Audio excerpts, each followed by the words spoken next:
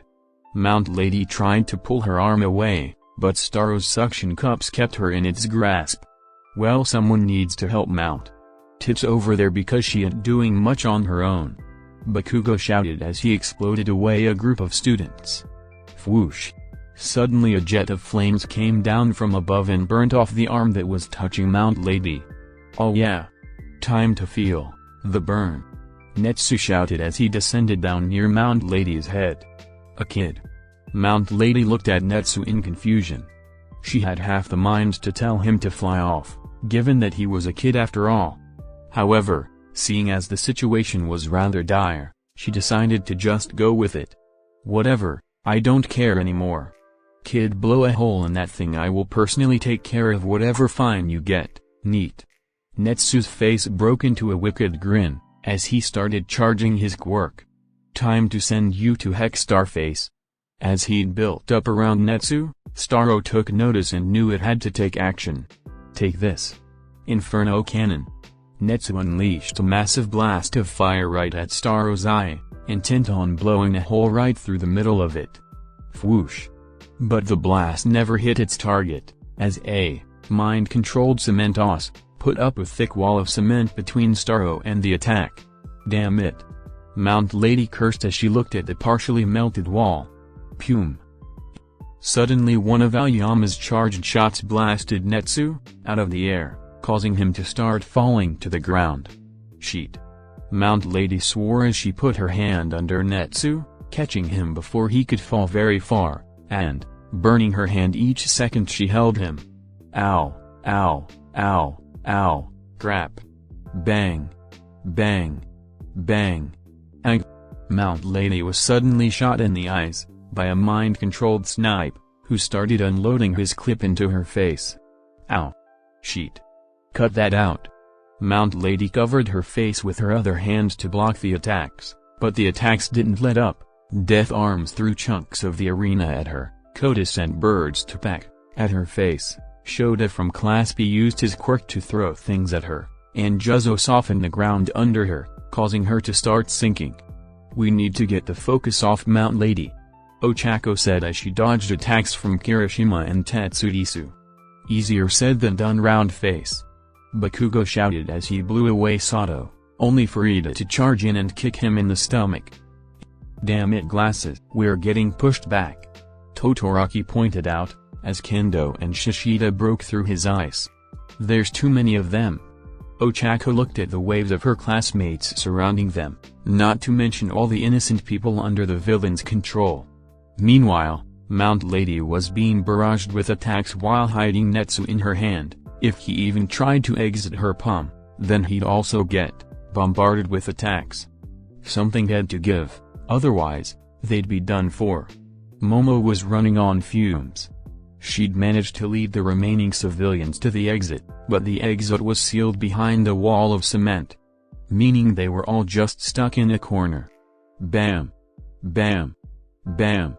She'd created multiple net cannons to shoot out at the crowd of mind-controlled people that were charging at them, but she was quickly running out of fat to create ammo. Jiro was doing all she could, using her sonic waves to knock back their attackers, but she could only hit them so hard, and there were just so many. We need to get that exit open, Jiro shouted as she knocked back more attackers. We can't stay here. Momo looked at the exit. The only way I could get that open is with an explosion, but there are too many people around. Slam.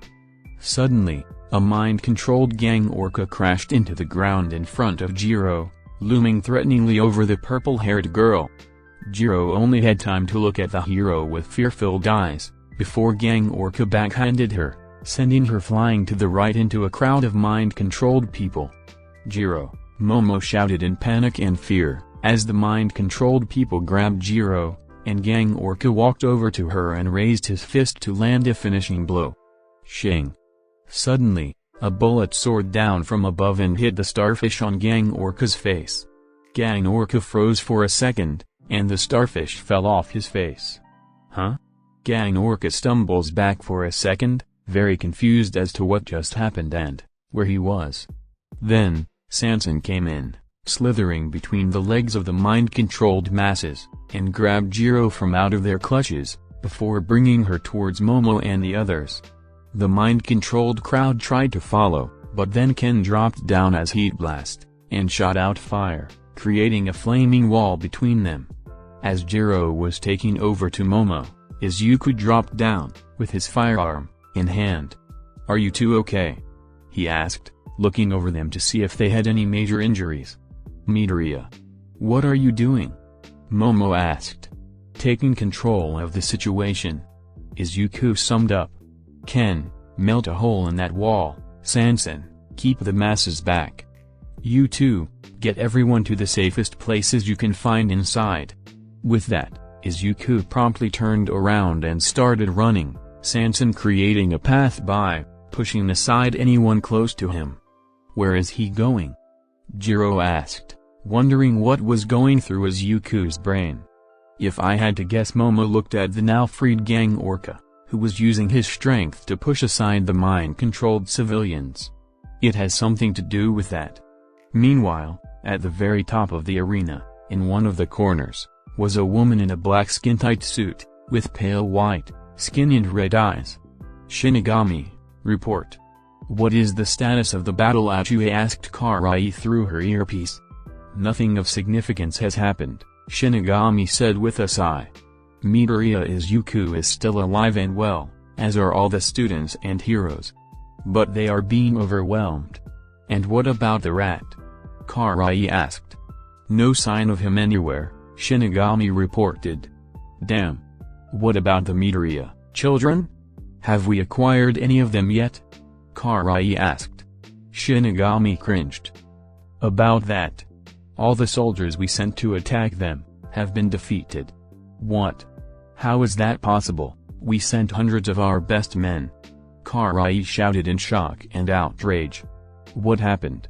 I haven't been able to figure that out, because I'm stuck out here, maintaining the illusion, and keeping the other heroes ignorant of the situation," Shinigami explained.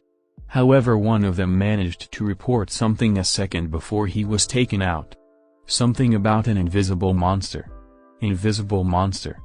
We don't have any reports of the Midoriya Foundation owning something like that," Karai mused. "Either way, our main priority is that rat and the death of Midoriya Izuku. I'm sending more men now. I'll also be sending IT to take care of that monster." "Very well." Shinigami was about to ask how things were going over at the Midoriya Foundation grounds when she felt a presence approaching. "I apologize. There is someone I have to take care of." As Shinigami ended her transmission, she heard someone land behind her and immediately threw a kunai at them. Boing! The kunai bounced off of thin air, and the gentle criminal was unharmed, as he glared fiercely at his opponent. "I suppose you must be the reason why no heroes have noticed this commotion yet," Gentle said. "And what if I am?" Shinigami asked. Boing! Gentle wasted no another word and immediately made the air behind his elastic, before bouncing off of it and heading towards Shinigami at alarming speeds. Shinigami readied herself for his frontal attack, but just as Gentle was in front of her, with a bit of maneuvering and use of his quirk, he rebounded over and behind her, before kicking her in the back, into some elastic air, bouncing her back towards him, where he then kicked her to the side, sending her rolling across the floor. As she rolled, Shinigami got to her feet and slid to a stop. "Not half bad. It seems you're more skilled than expected, Gentle criminal. Although I could have sworn you said you didn't like violence." "I don't," Gentle said, with a dark look on his face that would make most people shiver. "However, one of your starfish landed on the face of my dear La Brava, and now she has lost control of herself. If the only way to get her back is to put an end to this farce, then so be it. I will not show you a shred of mercy." "Fighting for love, how touching," Shinigami mocked, as she got into a fighting stance.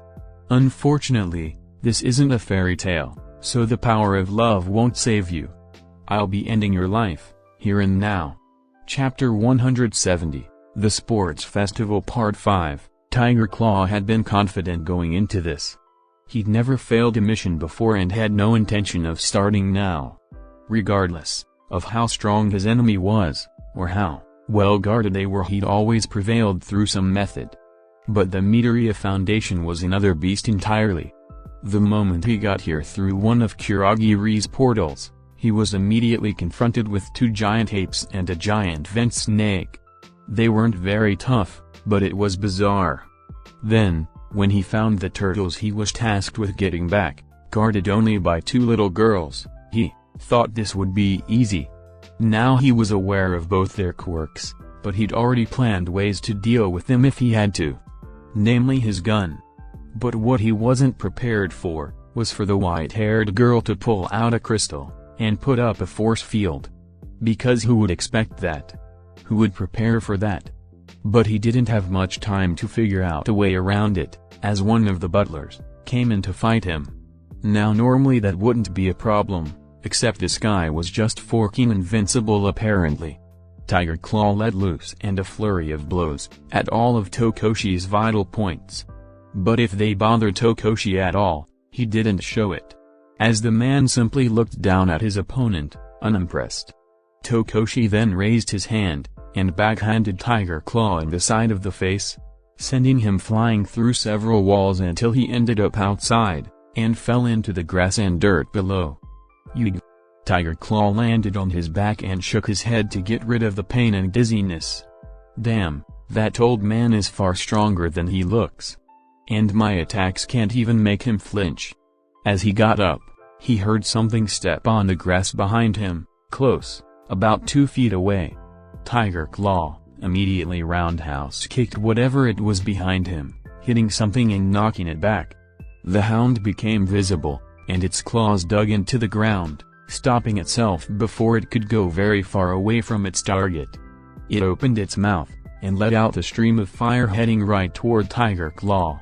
In response, Tiger Claw jumped to the side of the house and dodged the attack, before running across the wall, getting closer to the hound, and then leaping at it, claws first. Tiger Claw pounced onto the hound, grabbing it by its shoulders and biting into its neck, destroying most of it, but this was not nearly enough to stop the hound. The hound grew bone around that area in its neck, locking Tiger Claw's fangs in its throat, before growing a pair of wings. Tiger Claw's eyes went wide, and he quickly realized how dangerous the situation just became, as he and the hound lifted into the air. He dug his claws into the bone around his teeth, trying to tear away at it to free himself, but every time he scratched it, it rapidly regenerated. Eventually, he managed to kind of wiggle his teeth out of the hound's neck, but just as he freed himself, the hound started glowing. Kaboom! Karai looked over the Midoriya Foundation lab, looking over it to see what methods of infiltration were available. It seemed simple, but she knew the place had to have Grim hidden somewhere. Before she could make her move, however, suddenly she got a message in her earpiece. "This is Tiger Claw, I'm retreating." Tiger Claw said, sounding absolutely pissed. "That's unlike you, what's the cause?" Karai asked. She wasn't exactly pleased about that, but she knew if Tiger Claw was retreating there must be a good reason. The cause would be me exploding out of the sky and falling 6 stories. Tiger Claw hissed. Not to mention this whole mission is going south. The butler is practically invincible to our attacks, and the mousers can only hold off the other one for so much longer. Not to mention some of the children have started fighting back as well. I see. Damn, it seems we severely underestimated Midoriya. Karai swore. Fine, leave. I'll be on my way after inspecting the lab. And taking care of this. Karai jumped down from the tree she was hiding in, just as a hound dropped down, crashing through the tree on all fours. Without hesitation, Karai charged toward the Grim, which let out a stream of flames at her in response. Karai jumped over the flames, and onto the hound's back. Then, she transformed her hand into a snake, and bit into the Grim's back, injecting its venom into it at a rapid pace. However, the hound seemed unbothered, turning its head back to face Karai. before letting out another jet of flames. Karai managed to jump off in time, leaping into the air and landing a few yards in front of the hound. The hound turned its head back at her, before looking up. "Awoo. It's calling for help." I wanted to stick around and see if my poison eventually kicked in, but it seems like I'll just have to conclude that it doesn't. Karai thought to herself, before jumping away onto one of the trees, and attempting to flee. The Midoriya Foundation attack is a failure, requesting immediate retrieval. Awoo.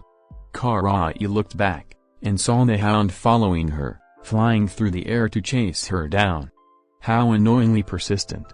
Fortunately, Kurogiri had already opened a portal, just a few feet in front of her, thanks to her positional locator.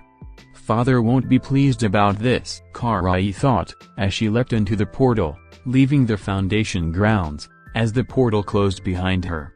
Think. Ochako, Todoroki, and Bakugo sat in an ice dome, created by Todoroki, trying to catch their breaths. Bakugo's arms were sore, Todoroki was using his flames to fight off his frostbite, and Ochako was only still standing thanks to the adrenaline. And all of them were covered, head to toe in wounds. "Where the fork are all the other heroes?" Bakugo shouted. "Haven't they seen the giant forking starfish yet? The villains are likely doing something to keep them from noticing," Todoroki speculated. "Otherwise All Might would have already taken care of this. Which means we can't rely on outside help," Ochako pointed out, looking rather frightened, as the ice dome cracked around them. "I think maybe the best thing would be for one of us to go get help." "Damn it, you might be right," Bakugo begrudgingly agreed. "Round face, you get out of here, me and Icy Hot will cover for you. That'd be for best, you're the fastest one here, and the one in most need of medical help," Todoroki agreed. Ochako wanted to argue. After all, she'd hate to leave her friends when they were under the villain's control, but she knew they were right, and arguing would only endanger them further. "Okay, when smash."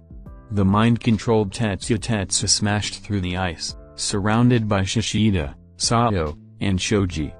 Bakugo got ready to unleash a hell of an explosion, to blow all of them back and give room for Ochako to escape, but before he could charge forward, "Hey! Over here!" shouted Izuku off to the side. The mind-controlled students looked over, and they were suddenly shot, the bullets getting lodged into the starfish on their faces, which promptly fell off. "Huh?" The now freed students sported confused looks, as they didn't know how they got here or what just happened. "What?" The three students in the dome looked at the freed students in shock before Ochako rushed out of the dome. When she got out, she was Izuku standing on top of a dome, shooting down at the starfish on the students' faces, while some of the now freed students and heroes such as Mineta, Ibara, Death Arms, Cementos, and Kaminari, kept him safe. "Izuku!" Ochako shouted in surprise. Out of all the people she expected to come to save them, Izuku was not one of them, maybe one of his kids, but not the green-haired teen himself. Nor did she expect him to be wielding a gun. "Ochako!" Izuku gave the girl a look of relief and slid down the dome to meet her. "I'm so glad you're not mind-controlled." "Wait, what happened to your leg?" "I got stabbed, but I'll be fine," Ochako reassured him with a forced smile, but Izuku was having none of it. Izuku then pulled a fractal from his sleeve and offered it to Ochako. "Take this, and try using it like an extension of your quirk." Ochako was confused, but didn't question it, and quickly grabbed onto the crystal before doing as instructed. Suddenly, the fractal started to glow white, and that white glow spread over Ochako's body. Her wounds started to close up, and she could feel the pain and fatigue quickly fade away until she was fully healed and rejuvenated in only a few seconds. "Huh?" Ochako looked over her body in disbelief. "What the heck was that?" "It's a long story, for now just focus on the fight," Izuku told her. "Get that crystal to Kachan and Todoroki then." Suddenly he was shot in the side of the head by Snipe. Fortunately, his cloak stopped most of the damage, but Izuku was knocked down to the ground. Someone needs to deal with Snipe. Izuku ordered. Is there anyone who can take care of him? I'll get him. Tetsu shouted. Someone give me a boost. On it. Sato picked him up and threw Tetsu toward Snipe as hard as he could, sending him flying toward the mind-controlled hero. The mind-controlled Snipe tried to shoot Tetsu out of the air, but the boy's metal body blocked every attack, and he collided with Snipe, tackling him into the wall and holding him there. All right. Netsu. The sky is clear. Izuku shouted. Yeah. Netsu shouted as he jumped out of Mount Lady's hand, and soared into the air. Time for some fried starfish. Netsu started charging up his quirk, ready to unleash a massive attack at Starro. Starro once again knew he was in trouble, but he didn't have any minions left that could stop this. So it did the only thing it could. Starro stretched out one of its arms, touching part of the arena, before lifting it up with its suction cup, and smashing it into Mount Lady's face. Mount Lady fell as the piece smashed against her face, and then Starro jumped on top of her, pinning her to the ground. Get off, you stupid. Netsu looked down with wide eyes, and stopped his charging, knowing now if he tried to blow a hole through Starro, Mount Lady would get caught in the blast. Guys, I can't fire. Damn it. Death Arm shouted, we need to get that thing off Mount Lady. Of course, that was easier said than done. No one had the power to lift something so massive off of her, and any attack that could significantly harm it would hit her as well. No, it's too risky. Izuku shouted as he shot another starfish off someone. I have another plan, we just need to hold off the people until it's done. Everyone, get ready. Damn it. Shinigami shouted as she threw a kunai at Gentle. Gentle reflect. Gentle called out, as he bounced the kunai away, hitting some more elastic air until it was headed right back toward Shinigami. She narrowly dodged it, but unfortunately for her, she was pretty much surrounded by invisible trampolines that not only restricted her movement but also reflected attacks. The kunai she dodged bounced around her, forcing her to dodge it. Again and again, it managed to actually cut her cheek before getting lodged into the ground. I can't attack from afar, and I can't get close enough to attack. Damn it, I can't win this without my quirk. Shinigami thought, before pressing down on her earpiece. I've got a situation, I can't beat my opponent without my quirk. But I can't fight him and keep up the illusion at the same time. I'll hold out for as long as I can, but we need to hurry. Curses. Karai swore. This whole operation is going right to hell. What the hell is taking that damn mutant so long to get to those kids? Giza casually strolled back to the room where the children were held up, walking past what one might mistake for a massacre. The unconscious bodies of hundreds of ninjas littered the halls, so numerous that Giza had to walk on top of the bodies to get through. It seems that Sori had some fun. After getting a bit farther, he found Sori sitting in the remains of something. There were bits of flesh and guts thrown around a blood-filled hall, and Sori seemed to be trying to clean the blood off her. Mind explaining what this was? Giza asked her. You know, I don't really know. Some kinda animal. Wasn't very strong though. Sori responded, not even looking at him. This gem is no joke, I feel like I could fight All Might with this thing. I see. In that case, go assist Midoriya, I will escort the children outside. Giza told her. I have already found an exit. Neat. Let's see if this is more fun. Sori smirked. And then, she vanished, in a gust of wind, moving so fast that Giza couldn't even perceive her movement. Now then, I must hurry, Giza said to himself. I have something to take care of after all. Chapter 171, The Sports Festival Part 6, Damn, this guy is annoying. Thought stop sight as he and Dog Pound searched for Aizawa through the smoke. This was supposed to be a simple mission. Keep Eraserhead from stopping Starro's assault by killing him. With his quirk and Dog Pound's power, this should have been simple. But that damn knockoff ninja just had to be difficult and hide in a smoke screen. Seriously, how many smoke bombs did that guy have? Just come out. Dog Pound demanded. Sure thing, man, shouted Present Mix somewhere in the smoke. Both their eyes widened, as they quickly realized what was about to happen, but couldn't do anything about it. Yeah. Back in the arena, with more forces to work with, the Uncontrolled managed to get a foothold on the battlefield. They'd created a center, surrounded by a field of Minata's balls and Banto's glue, as well as a short wall of Todoroki's ice to make cover and stall anyone who came close. Izuku was shooting at anyone who had a useful quirk, getting rid of their starfish and bringing them to their side, while Bakugo and Uraraka knocked back anyone who got close, and everyone else did their part, either fortifying their defenses, hitting back people from afar, of knocking back anyone who got too close. Damn it, can anyone do a thing to that forking oversized seafood? Bakugo asked. Round face, can't you make that thing lighter or something? Not without using more power than my body could handle, Ochako said before her eyes widened. Wait. Izuku, give me that crystal. Izuku nodded and threw her the fractal without question. Ochako clutched the fractal and took a deep breath. Alright, here goes nothing. Full cowling, 100%. Pink electricity covered Ochako's body, and her hair rose up as the power coursed through her body. And boy did it hurt. Ochako could feel the power tear apart her muscles and insides, and while the fractal healed the damage quickly, it did nothing to dull the pain. Despite this, she knew what had to be done, and dashed out of the makeshift shelter, so fast that no one could see her move. In no time at all, she reached Starro and touched it with her fingers. The power of One for All enhanced her quirk, allowing her to make the extremely heavy Starro completely weightless. Mount Lady. Now. Lift it. Mount Lady felt the weight lessen and knew this was her chance. She pressed her hands against the ground, cracking the concrete, as she pushed against the ground to push herself up.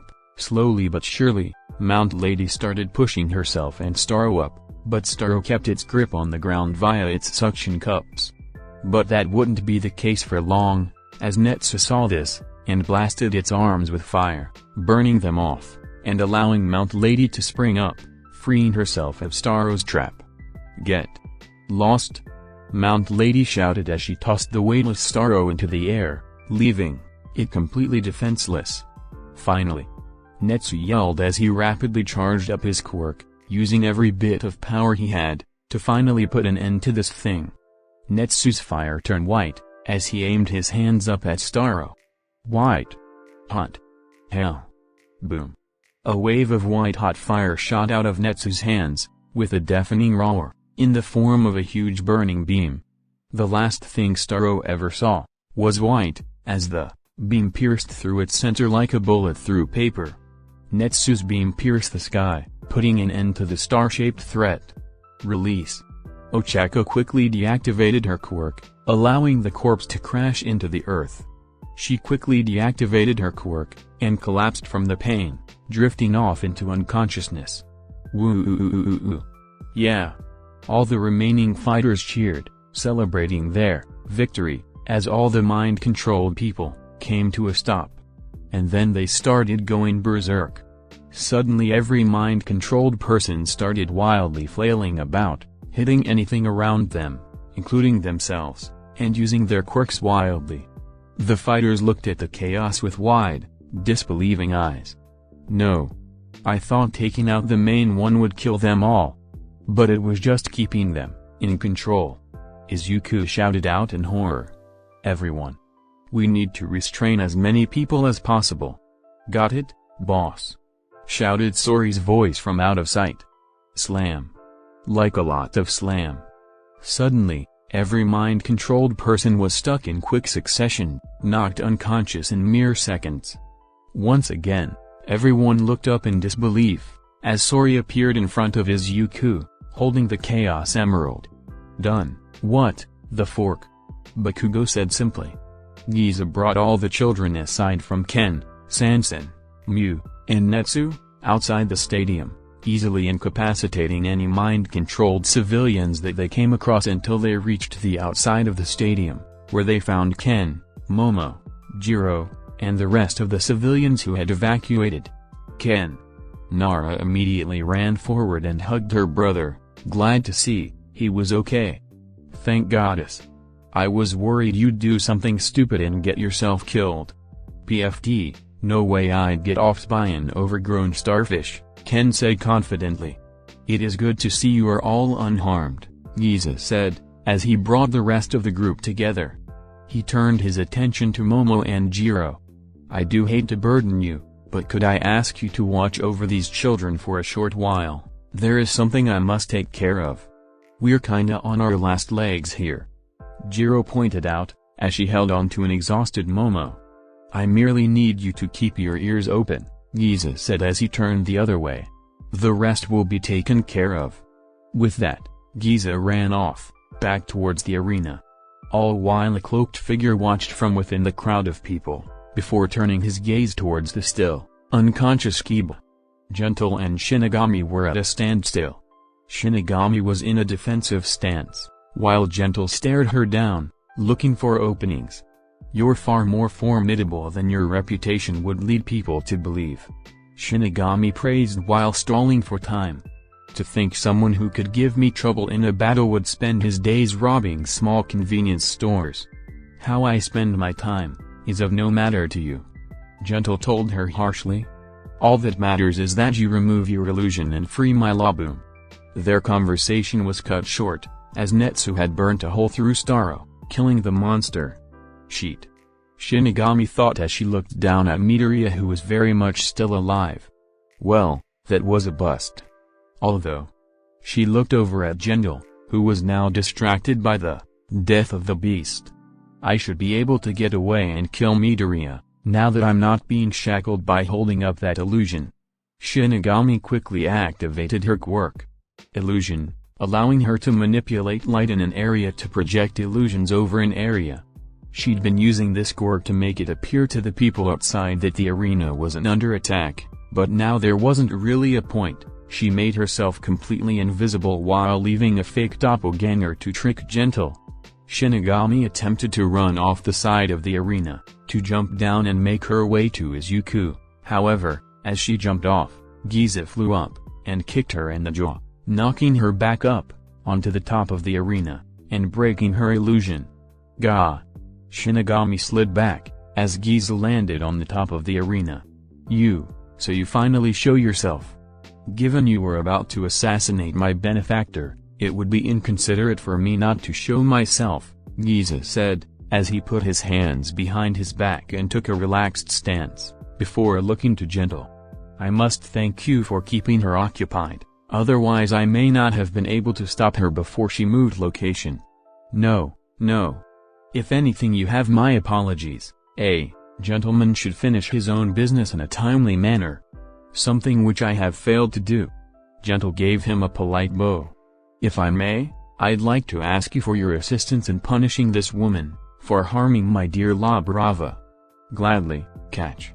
Giza swiveled around, and kicked the air, hitting a cloaked Shinigami, and sending her flying toward Gentle. Gentle made the air in front of him elastic, which Shinigami bounced off of back towards Giza. Shinigami took out her shorts and slashed at Giza as she flew towards him, but he caught her hand stopping her slash, and threw her around and into the ground, before kicking her in the specific part of the arm, forcing her to release the blade. Sheet. I need to get away. Shinigami activated her quirk and made it appear that more foot ninjas had run up the wall, and come to attack Giza, who was keeping her pinned. Gentle was about to rush over to help, but Giza gave him a look that told him to stop. The illusionary soldiers struck at Giza, but of course, they did nothing but pass through him. Your illusions will not work on me, Giza told her. Your plan ends here. Stomp. She was close, so close. So close, and so weak. If he could just get close to her, then he could do what he came here for. But that was a big if. She was surrounded by her adoring fans who were currently body blocking him from reaching her, and she had all her extremely powerful siblings around her. He might have been able to get in a sneak attack if it weren't for that Jiro girl. She was already giving suspicious looks in his direction, likely hearing the subtle clang of his blades under his cloak. If he acted, he knew she'd hear him, and alert the others before he could strike. Stain was not a greedy fool like the fake heroes he slayed. He'd managed to kill quite a few fake heroes during the chaos of today's event, and he'd have to be content with that. Kira would be safe yet another day it seemed. But for how long? Author's note, and so ends the Sports Festival arc.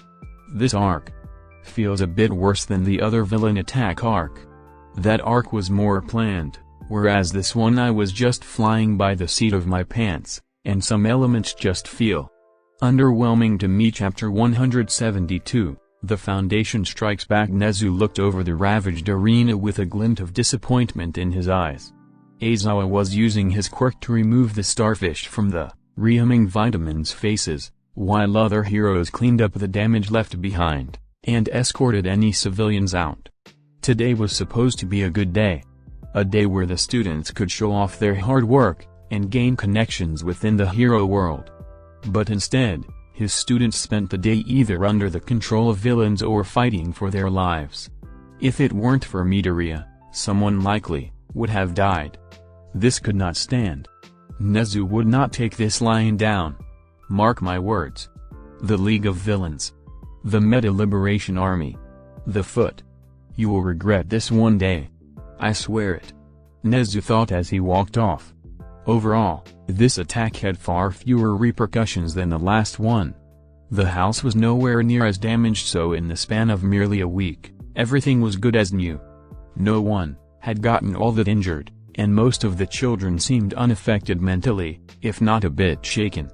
Jin hadn't even noticed the attack at all, having slept through the whole thing. The only outliers were Kiba and Nise. Kiba was mostly just upset about her being incapacitated during the entire attack, but Nise seemed off. She seemed frustrated and a bit scared, and Fuko told her that she'd see her jump as seemingly nothing. But that was something he would handle later. For now, he had three things that called for his immediate attention. Namely, his guest in front of him. Izuku sat behind his desk in his office, with Sai beside him. And in front of him was none other than the Prime Minister of Japan, Poromayu. She looked rather good for a woman at the age of 75, with only a few wrinkles on her face, and she wasn't super thin under her suit, but her age showed in her gray hair and her squinting eyes behind her glasses. "Hello, Ms. Prime Minister." Izuku greeted with a bow. "It's a pleasure to make your acquaintance." Yes, Pora said dismissively. "Mr. Midoriya, I don't believe I need to tell you why I'm here, correct?" Izuku sighed. "You're here about the reports you got on my Fractal and Chaos Emerald. A woman with speed that rivaled All Might holding a bright gem. And a crystal that would heal anyone who touched it, as if it were giving them a healing quirk. I can't imagine the government wouldn't be interested in that. Although, I didn't think the Prime Minister herself would be coming to greet me. I've already looked into what we know about fractals and the Emerald," Pora told him, "and fired the people who dismissed Miss Jiken when she stumbled upon the discovery of the century and failed to report this to me. But I'd like to ask you, what exactly have you been doing with that lab, Mr. Midoriya?" "A lot, and not enough," Izuku explained. "We've found out so much about chaos energy, that's what we're calling energy by the way. And yet there is still so much to be found, and so much to do. Its potential is nearly endless, and once we can find a way to produce it without relying on mu, it'll be an absolute game changer. The fractals are just fractions of their potential. Soon chaos energy will run the world. And since you control it, so will you," Pora deduced. "To think this opportunity could have been ours. But nonetheless, I trust you know what needs to happen next. You want access to my research, as well as the things made from it," Izuku said. "But unfortunately for you, you lack the power to simply take them, as they are all private property. Given your recent unapproved use of them in public, it could be argued We have the right to confiscate them, Pora argued, threatened. Incorrect. The Chaos Emerald is not, by definition, a weapon. Neither is a healing, fractal. Nor are they quirks, so there are no laws against being able to use them in public. Izuku retorted. But according to what little we have of Miss Jiken's notes, quirks and fractals operate of the same energy and do very similar things. So it could be argued that they are an illegal use of quirks. Pora contended. Not to mention the definite use of the quirks by your children during the attack. If you recall, Mount Lady said that she gave permission for my children to use their quirks. Izuku reminded her. And we have several witnesses backing this up. Heroes can only give permission for people to use their quirks in such a manner if those people are hero students. Pora corrected. Which your children are not. Incorrect. Heroes can give permission for normal people to use their quirks in dire situations, Izuku added. Of course, whether or not the situation was dire and if the given permission was necessary will be later judged by the Hero Public Safety Commission, but I think myself, and the public can agree, there is no way that situation couldn't be considered dire. Those permissions still do not allow the use of quirks to harm others, Pora said.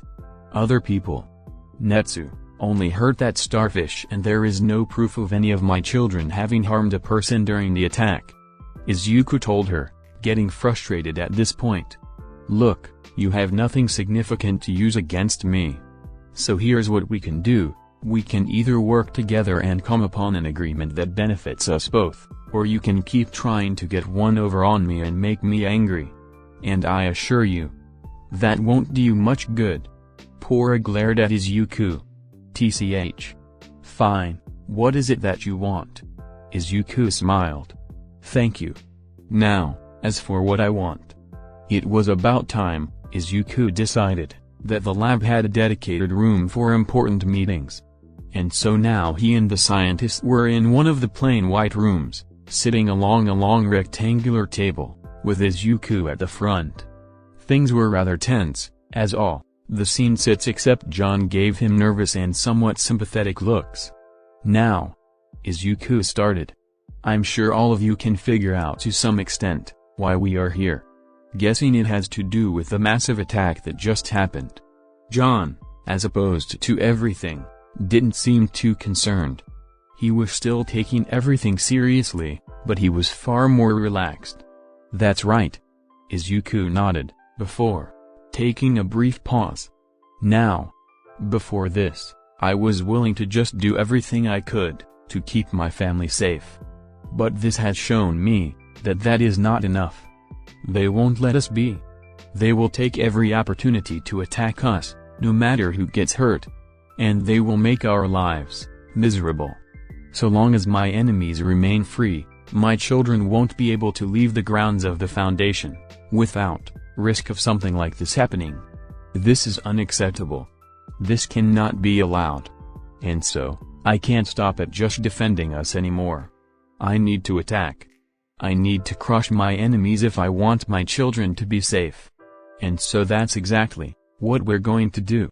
It was then that Izuku took two things out of his pocket, a quirk erasing bullet, and a vial of blood. The best way to defeat your enemies, and defend yourself, is to amass power. Izuku continued, putting the bullet down on the table, and lifting up the vial. What I have here, is power. Unrefined, absolute, power. This is Eri's blood. As you all know, Eri's quirk allows her to return things to a previous state. In whatever way that entails. She could erase your memories, heal your wounds, turn into a child, and erase you, entirely. And even revert a person back to an evolutionary state, before humans developed quirks. Which is why her blood is a key ingredient to making this quirk erasing formula. It's also the key to our plans. Sir, do you want to mass produces this formula? Mai asked, looking very unsure of this concept. Not quite. Izuku shook his head. While I would like to have some quirk erasing bullets on hand, the quirk erasing formula is not a key part of my plan. And what exactly is this plan, sir? Dr. Hikari asked. Izuku took a deep breath and got ready to explain. First, we need to find a way to replicate the effects of Eri's blood, without actually having to use Eri's blood. This will make Eri's life significantly easier, and allow us to move on to step 2, using that to create a drug that can cure nearly anything. Everyone's eyes went wide at what Izuku just suggested, as the implications of what such a drug could do and the effect it could have on the world would be enormous. I'm not a scientist, but this should be possible, correct? Izuku asked them before he continued. If all quirks come from chaos energy, and if we can produce a way to create chaos energy, then we should be able to create the effects of her blood, and that should allow us to create the cure-all. Right. The room went silent, as everyone started to calculate the plausibility of this in their heads. Well, we have developed a blueprint for something that can produce chaos energy, so if we can find a way to turn that pure chaos energy into something like Eri's unique chaos energy, then we should be able to create something that could replace her blood as an ingredient, Mai explained. And if we can do that, then in theory we could create this cure-all. So it's possible? Izuku asked them. As far as we know, John spoke up. There's still a lot of big ifs in the picture, but it doesn't sound impossible. But if it is possible, we're talking about something that could change the world as we know it. Uki pointed up. Yeah, the entire drug and medical world would be turned on its head. And who knows how many businesses would go bankrupt. Futaba pointed out. And even more people lose their jobs. Izuku nodded solemnly. I know. And I have a plan for that too. It's not perfect, but it's the best I can think of at the moment. At the very least it will save millions if not billions of lives. That is true. But that does worsen the problem of overpopulation. Dr. Hikari brought up. Not that I'm in any way opposed to saving all those people, it's just, that's another issue we'll have to worry about. Not to mention, how exactly are we going to distribute this drug across the world? As much as I would love to simply give it away, at the end of the day we at least need enough money for this project to sustain itself. And if we charge for it, then there's no guarantee that everyone who needs it will get it. Not much I can do about that, but either way, we're going through with this, Izuku said. So, after we produce this drug, obviously we won't have to worry about money anytime soon, not to mention this also allows me to gain favor with the public, which opens up plenty of doors for us. And as for all the people who will end up employed, well, the only solution for that is to hire them myself. Some of them will be responsible for mass producing the drug, but most of them will go into my other big project, involving Project Seed. If we can produce chaos energy reliably, then we can grow products that are unlike anything else. And do things unlike anyone else. What those things are will depend on what we can grow, but no matter what happens, I don't think I need to tell you just how much we can make with this. Combing this with the drug, you could be the richest man on the planet. Futaba whistled. Boss, what are you planning to do with all this money and power? A few things. Firstly, as Dr. Hikari pointed out, not everyone will get access to this drug. Particularly places without free healthcare, like America. Izuku's expression shifted into that of disgust for a moment. And much as hated, I can take advantage of that. While I can't give the drug out to everyone that needs it, I can give it to a few useful individuals. People who will be extremely grateful for my help. Everyone looked a bit uneasy at that. Well, it's not like we can fix that problem either way, so might as well take advantage of it, I guess. John shrugged. That's just the way it is, some people will always be unlucky. You got that right, Futaba said, looking rather dismayed. Alright, now that I've told you the plan, here's what we're going to do, Izuku said, sifting to his final point. First things first, we have to focus on creating chaos energy. Once we do that, I want your focus to be on creating that blood substitute, and finding out if the cure-all is plausible. But don't start development of it until I tell you to. Once I have confirmation, I'm going to ask various other parties to pitch in on funding this research. With something like this, people will be tripping over themselves to have their names attached to this. The good PR they'll get will offset any money they may have actually put into the project, so not only will I get to save some money, they'll be in my debt. Huh, that's actually pretty clever. Mai pointed out. Bara, keep focusing on Project Seed. I want you to experiment with as many different kinds of plants as possible, Izuku told Uki before looking over to Futaba. Akira, I heard you were experimenting with making portals into other dimensions. Kinda?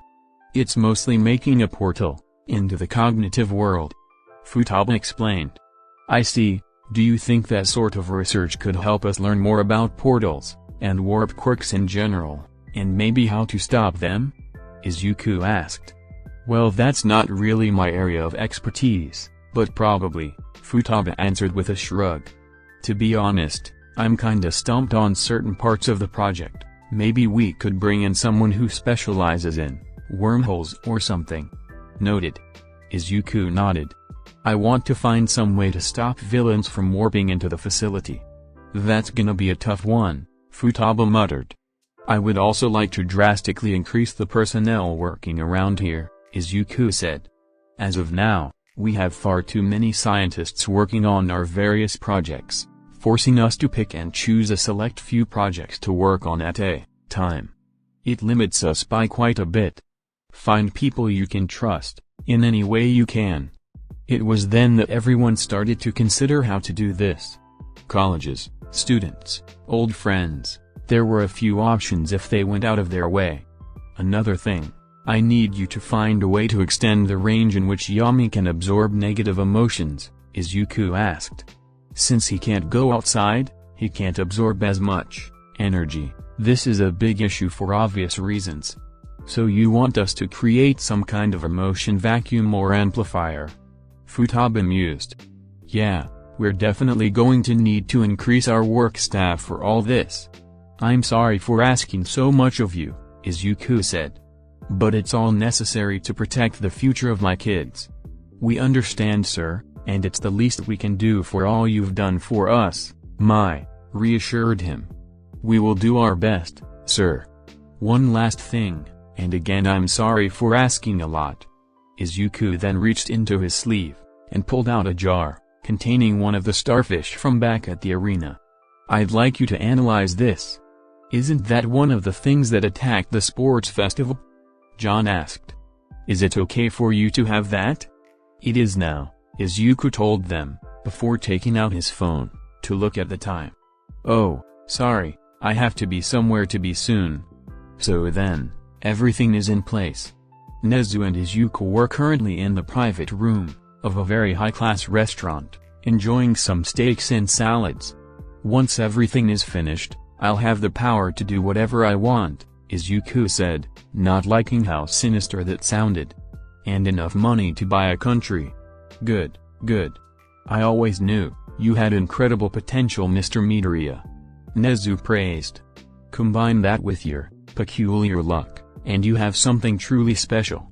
So long as the right people help out along the way. Now, let's celebrate our plan to destroy the Foot, the MLA, and the League of Villains. Izuku gave his food a sad, longing look, and sighed. I don't get it. Why does nothing ever go the way I want, when all I want to do is help people? I wanted to be a hero, and I ended up quirkless. I want to quietly raise children and mind my own business. Suddenly powerful organizations are coming out of the woodwork to try and kill me. The green teen looked at his reflection in his glass. And Mitsuki was wrong. I have changed a lot. I don't think I've ever felt this angry before. He shook his head. Sorry. It's okay to be dissatisfied, Nezu assured him. Being cruel is not in your nature. Unfortunately, if you want to do anything of note in this world, good or bad, cruelty is required. Izuku looked deeper into his reflection, noting the malicious look in his eyes. I know. Don't worry, I won't let it stop me. Anything that tries to ruin my children's future must be destroyed. Damn it. This was nothing but a miserable failure. Redistro shouted over a video call with All For One and Karai. "Oh, you think so?" All For One asked, seeming unbothered. "I'd say that while things didn't go the way we wanted exactly, we got some rather decent results. Indeed, we took some losses, but so did Midoriya." Karai agreed, looking a bit miffed but not nearly as furious as Redistro. "Although now I will have to go through the trouble of freeing Shinigami." "What are you two talking about?" Redistro barked. All For One sighed. "Come now, are truly so blinded by your own fury, that you don't see that we made Midoriya show his hand? Those crystals, they possessed an unbelievable power, one that we were not prepared to face," Karai said. "We cannot face Midoriya head-on, that much is clear. First, we must acquire information about those crystals, and how we can acquire them. Until then, attacking Midoriya is a suicide, especially now that the heroes are angrier than ever, and will be looking for any clue they can find on us. I'd recommend keeping your head low. Because if we're dragged into the light, then that will be our end." Chapter 173, Intake. Hey, Futaba here. So there was this big attack that happened recently, and the boss is not happy. Like, he's a really nice guy, so it's not like he was being a jerk or doing anything bad, but he's really on edge. And now none of his kids are allowed off the grounds. But he still wants Yami to absorb negative emotions, so he wants us to find a way to do that. So the first thing we gotta do is figure out exactly how his quirk works. For this, we've put Yami in an observation chamber for a night. This chamber is equipped with chaos energy monitors, so we'll be able to tell exactly when and how Yami gains more chaos energy. And now we wait. Oh yeah, forgot to mention, since he needs someone to absorb negative emotions from, I'll be sleeping on the floor in front of his chamber. Oh, what I do for science. Geez, talk about back-breaking efforts. I can't wait to go home and get a massage from Ren. Feels like I'm walking around with a bag of rocks on my back. Anyway, the results of this test were pretty helpful. So, I saw the chaos energy flowing in from his heart, into a special organ in his stomach, which seems to store the black chaos energy. Note that I say store, not convert or create. The negative emotions seem to get converted into power by something else inside him, around or inside his heart to be specific. So that means I need to get a look inside his heart. Yeah, the boss is gonna love this. Okay, thankfully, we managed to get a good look at the inside of his heart, without dissecting him. The answer? Nanomachines, son. Oh, I'm so happy I had a legit reason to say that. Tick that off the bucket list. Anyway, we put some nanomachines into his water and had them circulate throughout his body, giving us a good look at his insides. Don't take that out of context. So, we managed to get a good look at the process Yami's quirk goes through to give him energy. It's hard to trace, but it seems negative emotions are absorbed into the skin and seep through his blood vessels into his heart, where they are then made physical, and fused with chaos energy, which then goes into his stomach organ. As much as I'd love to focus on the process of turning emotions into physical energy, right now I need to focus on his skin. Now, after taking a small skin sample, I can see that the chaos energy clinging to Yami's body is a bit different from the chaos energy found in his grim. I think this chaos energy might be able to attract negative energy. I think the best way to test this would be using the Chaos Emerald. I'm just gonna hand it to him and see what happens. If there's any difference in his chaos energy absorption rate. Okay, there was a difference, alright. So Yami's negative energy intake just exploded. Not only did his absorption radius increase, but so did the number of negative emotions he absorbed from a person. In short, he absorbed all the negative feelings and emotions from our bodies, actually getting rid of them, and putting everyone in the lab in a state of euphoria. Let's just say I'm glad I work with good people, otherwise some shenanigans would have occurred. Anyway, back to the experiment. During the test, the chaos energy on Yami's skin expanded into some kind of invisible field, massively extending the range in which negativity was absorbed. Given how far the normal radius for Yami's absorption reaches, this field likely allowed him to absorb negativity from the edge of the city, even while still in the lab. Fortunately, it seems like the unexpected fun time only happened to us in the lab. Although the people at the main building did report feeling a bit lighter, emotionally that is. So it seems that my goal is going to be finding a way to expand Yami's chaos energy and negativity absorption field, without giving everyone nearby a happy ending. Mine knows more about chaos energy than I do, so I'm gonna ask her for a little bit of help here. Project Contamination. This is Mayurijikan, reporting on Project Contamination. The point of this project is to find a way to convert pure chaos energy into what we're calling impure chaos energy. To explain, impure chaos energy is chaos energy that's somehow become more defined than normal chaos energy, through exposure to other elements. Pretty much everyone possesses impure chaos energy, whereas Jin is the only one to have pure chaos energy. Impure chaos energy is what allows us all to use the unique abilities known as quirks. Now chaos energy is very volatile, and it's actually hard to keep pure. Simply exposing it to the air can cause it to become somewhat impure, which is why fractals are different from chaos emeralds. Fractals aren't able to contain and insulate chaos energy, as well as chaos emeralds, so their energy becomes impure, limiting their abilities, while chaos emeralds are just pure power. So then, how do we control this corruption in order to replicate different kinds of chaos energy? Well, quirks are somewhat hereditary, so my guess is that DNA can heavily affect chaos energy. So, what if instead of exposing a fractal to air while it's being filled with pure chaos energy, we filled it with something containing DNA? And so I have 3 samples. One fractal will be splashed with a bit of Yami Midoriya's blood, another will be slathered in his saliva, and the last will be in a tank of his urine. I'll wait until the fractals are full, and see what happens. Okay, so there were 3 results, all of which were successful on their own. They all managed to obtain Yami's chaos energy, but varying degrees of power. I had Futaba test all 3, and it seems that the urine fractal has the lowest absorption radius, while the blood fractal had the highest. Although the blood fractal still had a smaller radius and weaker pull than Yami himself. This is actually a good thing because it means that Yami can absorb negative emotions by just getting close to the fractal. Anyway, I'm going to call this project a success.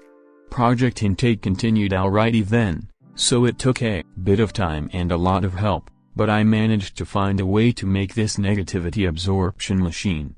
Firstly, we need to place several machines around the city, with the explicit purpose of absorbing negative energy. These machines will make use of a fractal to absorb negativity around them, as well as other fractals to amplify its power. These machines will all be connected to one massive crystal, which will suck up negative energy from all the other fractals, via tubes.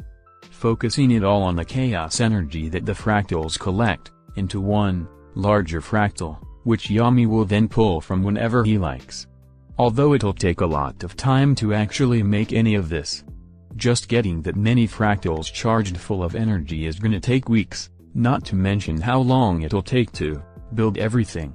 But hey, what can you do? I did everything I could, I just gotta wait for everything to get set up now. Project Starfish. Hey there, Professor John Hada here, with a rather interesting side project.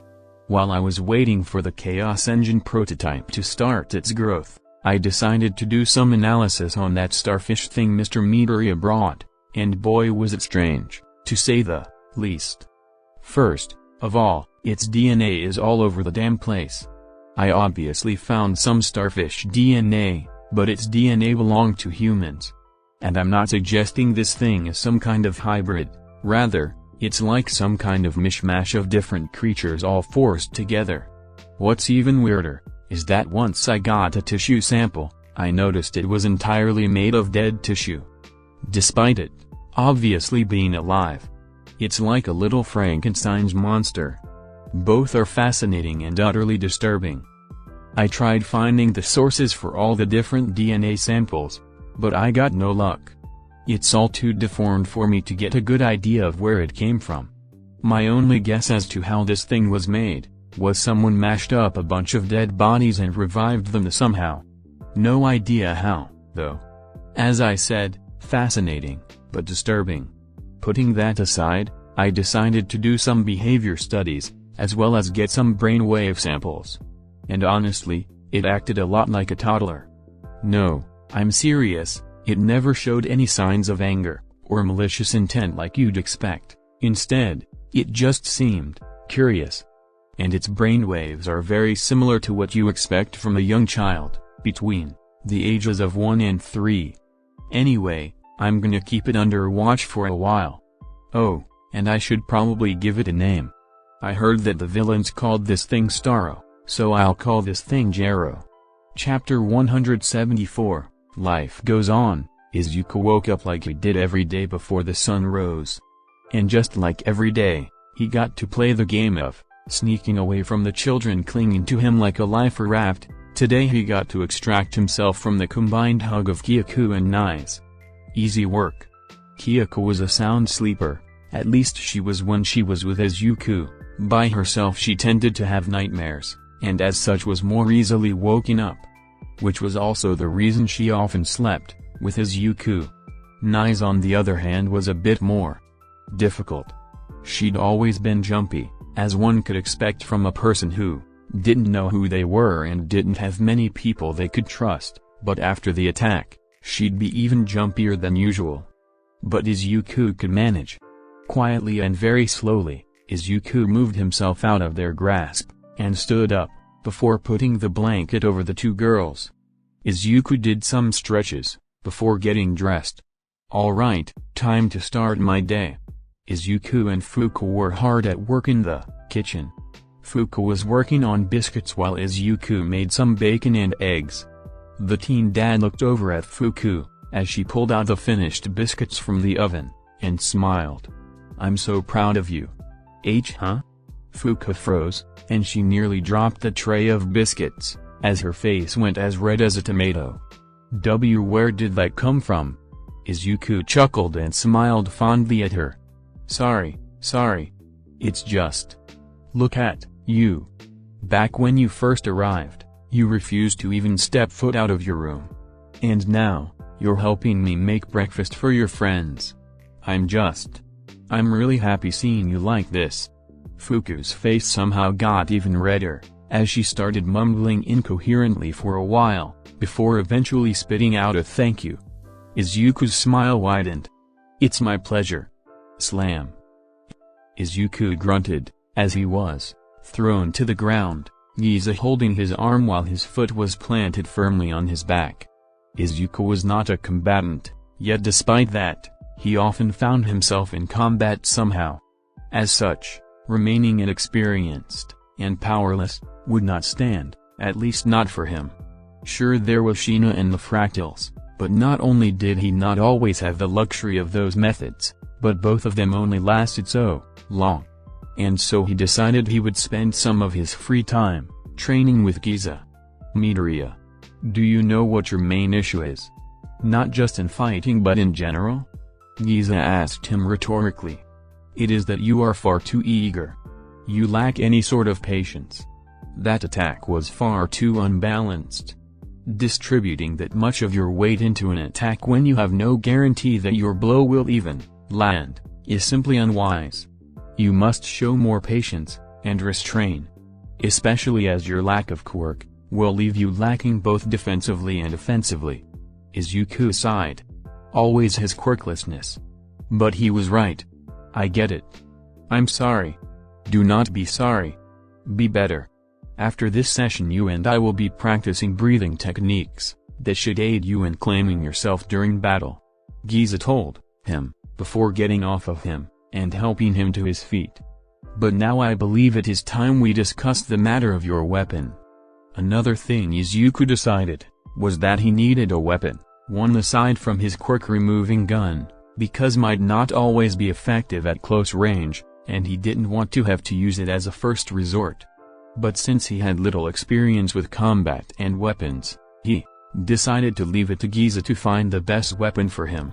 Giza put his hand up his sleeve. "I asked to find people from the laboratory to make this for you." He then pulled out a metal cylinder, covered green grip, and handed it to Izuku, who looked at it confused. "And this is?"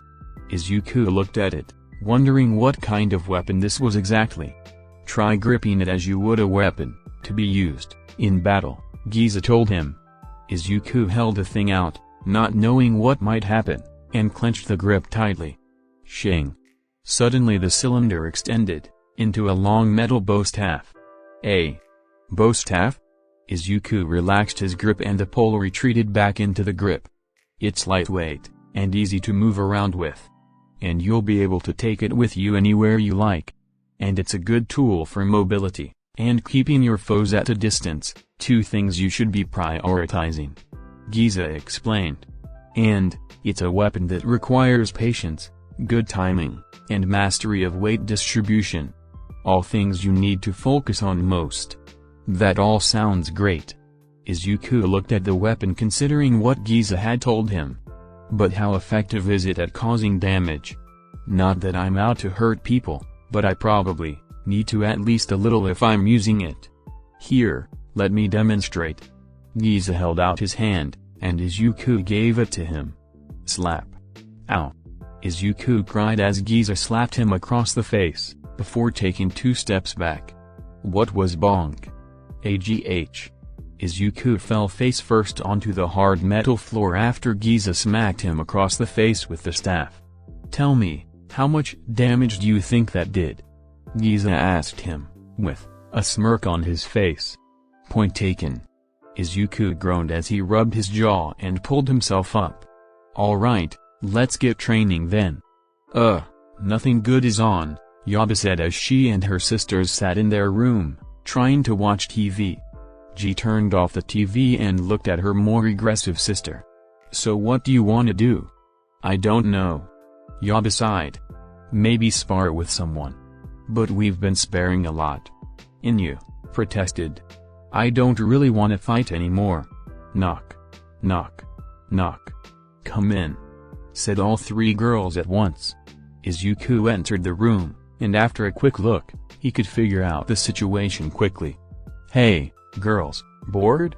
"Yup," Ji responded casually. "None of us can figure out what to do." Yaba sighed. "Hey bro, you got any idea?" Izuku started thinking. "Yeah," Yaba shouted, as skidded across the water on skies, alongside her 3 siblings. "This is amazing." The Midoriya siblings were being pulled by a cord they were holding, which was attached to a harness on a Sophia log, which was swinging at full speed through one of the larger lakes. "Faster! I wanna see how fast it can go!" Ji cheered. Inu just giggled as she felt the water splash on her, refreshing her after walking here in the hot sun. "Well, I don't think young me would have thought of this, but this works," Izuku thought, enjoying the ride as adrenaline ran through his veins, and a smile crawled onto his face. Once again, Izuku and the scientific division met in the meeting room for a discussion. "Progress?" Izuku asked simply. "Sir, I've completed the research for Project Intake." Futaba started, handing Izuku a file filled with plans for the machine that would feed Yami negative energy from all over the city. "All that's needed now is to build this machine and we'll be ready to go. That, and also we have to charge all the fractals we'll need." "Well, that might not take as long as you think. Because we're already experimenting with something special," Hada said as he slid Izuku another file. Izuku looked in the file and saw a drawing of what looked like a weird egg. Parts of it seemed fleshy, while others seemed to be made of wood, and its center glowed so brightly it was like looking at a small star but up close. "And this is? It's the fruits of Project Chaos Control," Mai explained. "The Chaos Engine. An organic chaos battery that'll produce chaos energy more efficiently than any human, plant, or animal." and will allow us to get pure chaos energy without Jin's quirk. It's currently growing, but we should have one ready to use by the end of the month, Uki explained. Very good. Much faster than expected. Izuku praised. Soon we'll be able to create that cure-all. Actually sir, there is an issue. Mai then pulled out a vial. We already did. Really? Izuku's eyes went wide, as Mai handed him another file, this one for project contamination. After figuring out how to control fractal contamination, Mai's next issue was figuring out how to implement this into a formula. So she experimented a bit, and eventually, she was able to create a new type of fractal, one that would melt after becoming full. Normally not desirable, but that meant she could use that liquid for the formula. However, there is an issue. Mai sighed. The chaos energy from Iri fractal is not as potent as Iri herself. And the energy from a melted fractal is even less powerful. Don't get me wrong, this can already act as a cure for millions of different ailments, including some lower stages of cancer, and would make us a huge amount of income, but it's close to being the cure-all we want to be yet. I see.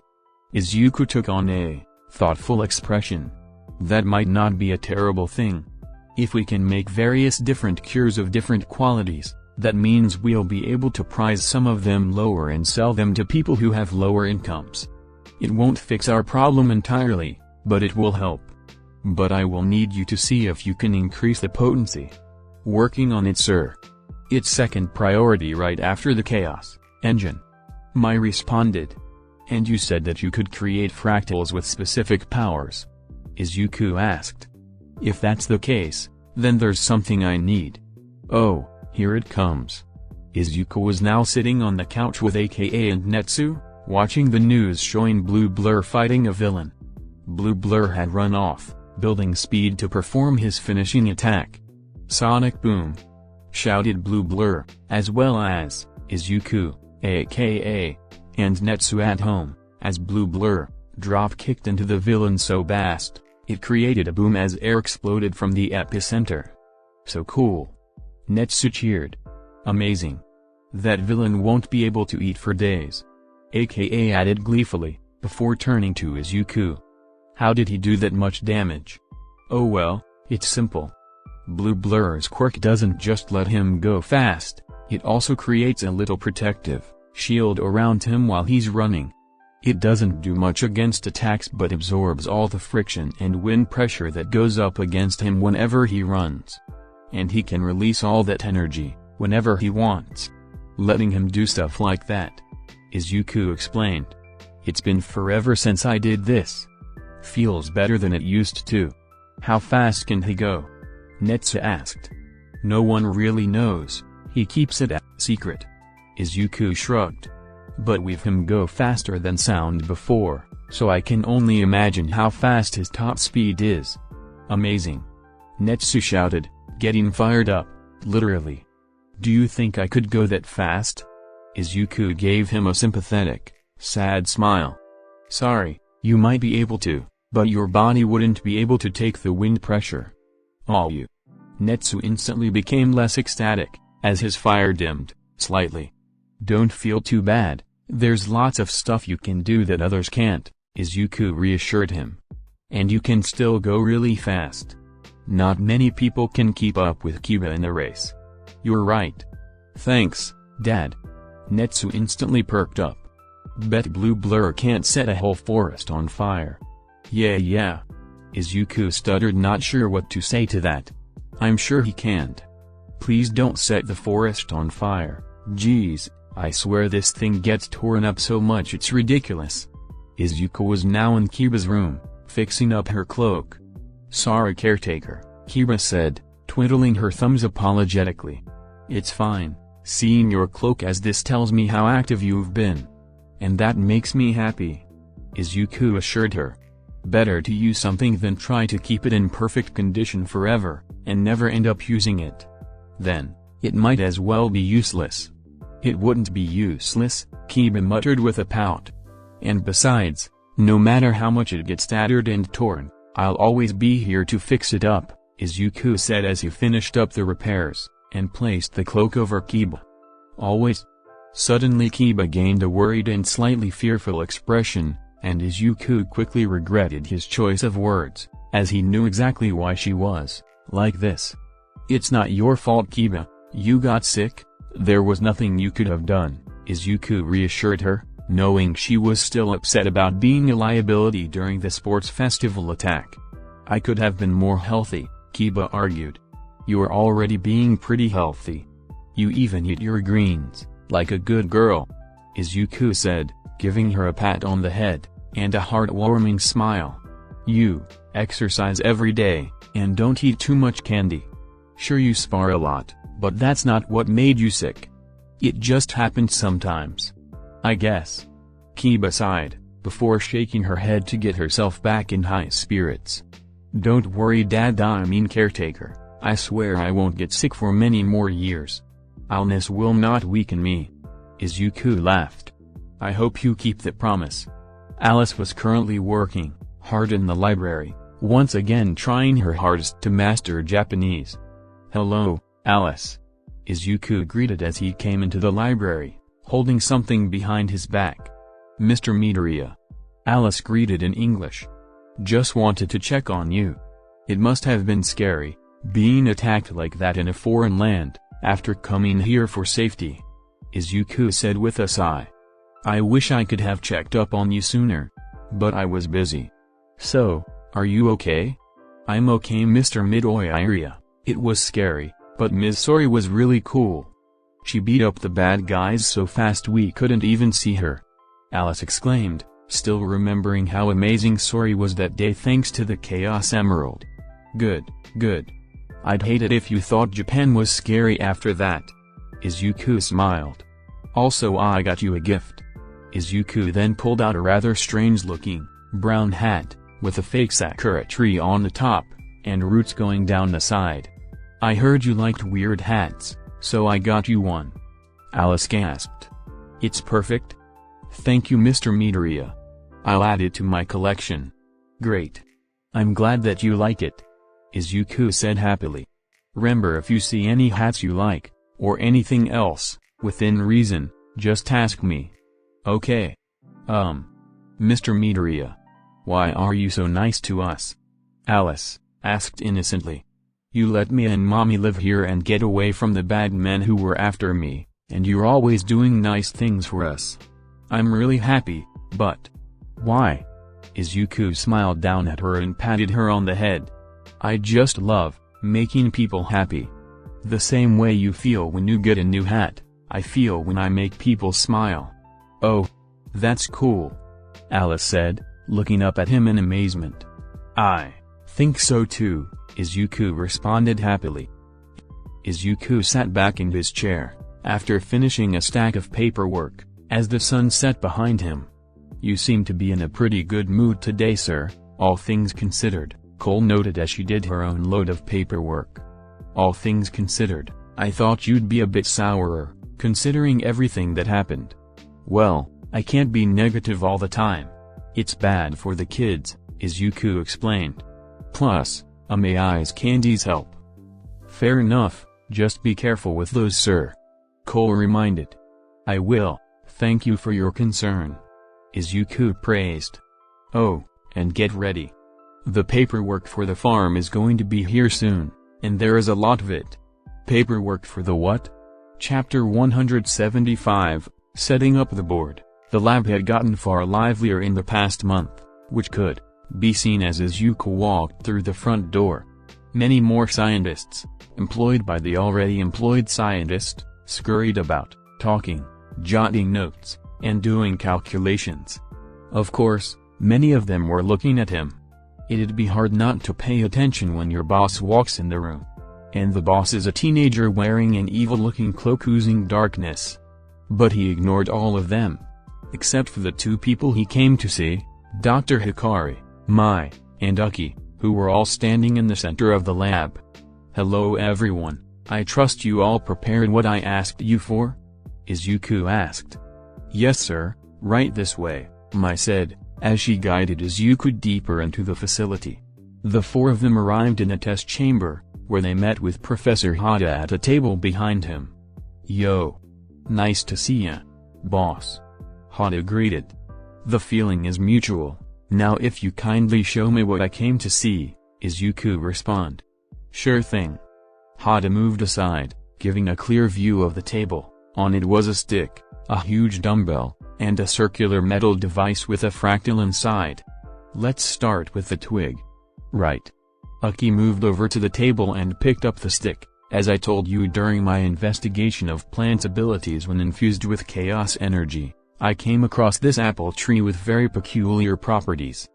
The apples literally weighed a ton, however, this was only noticeable when the apples were plucked from the tree.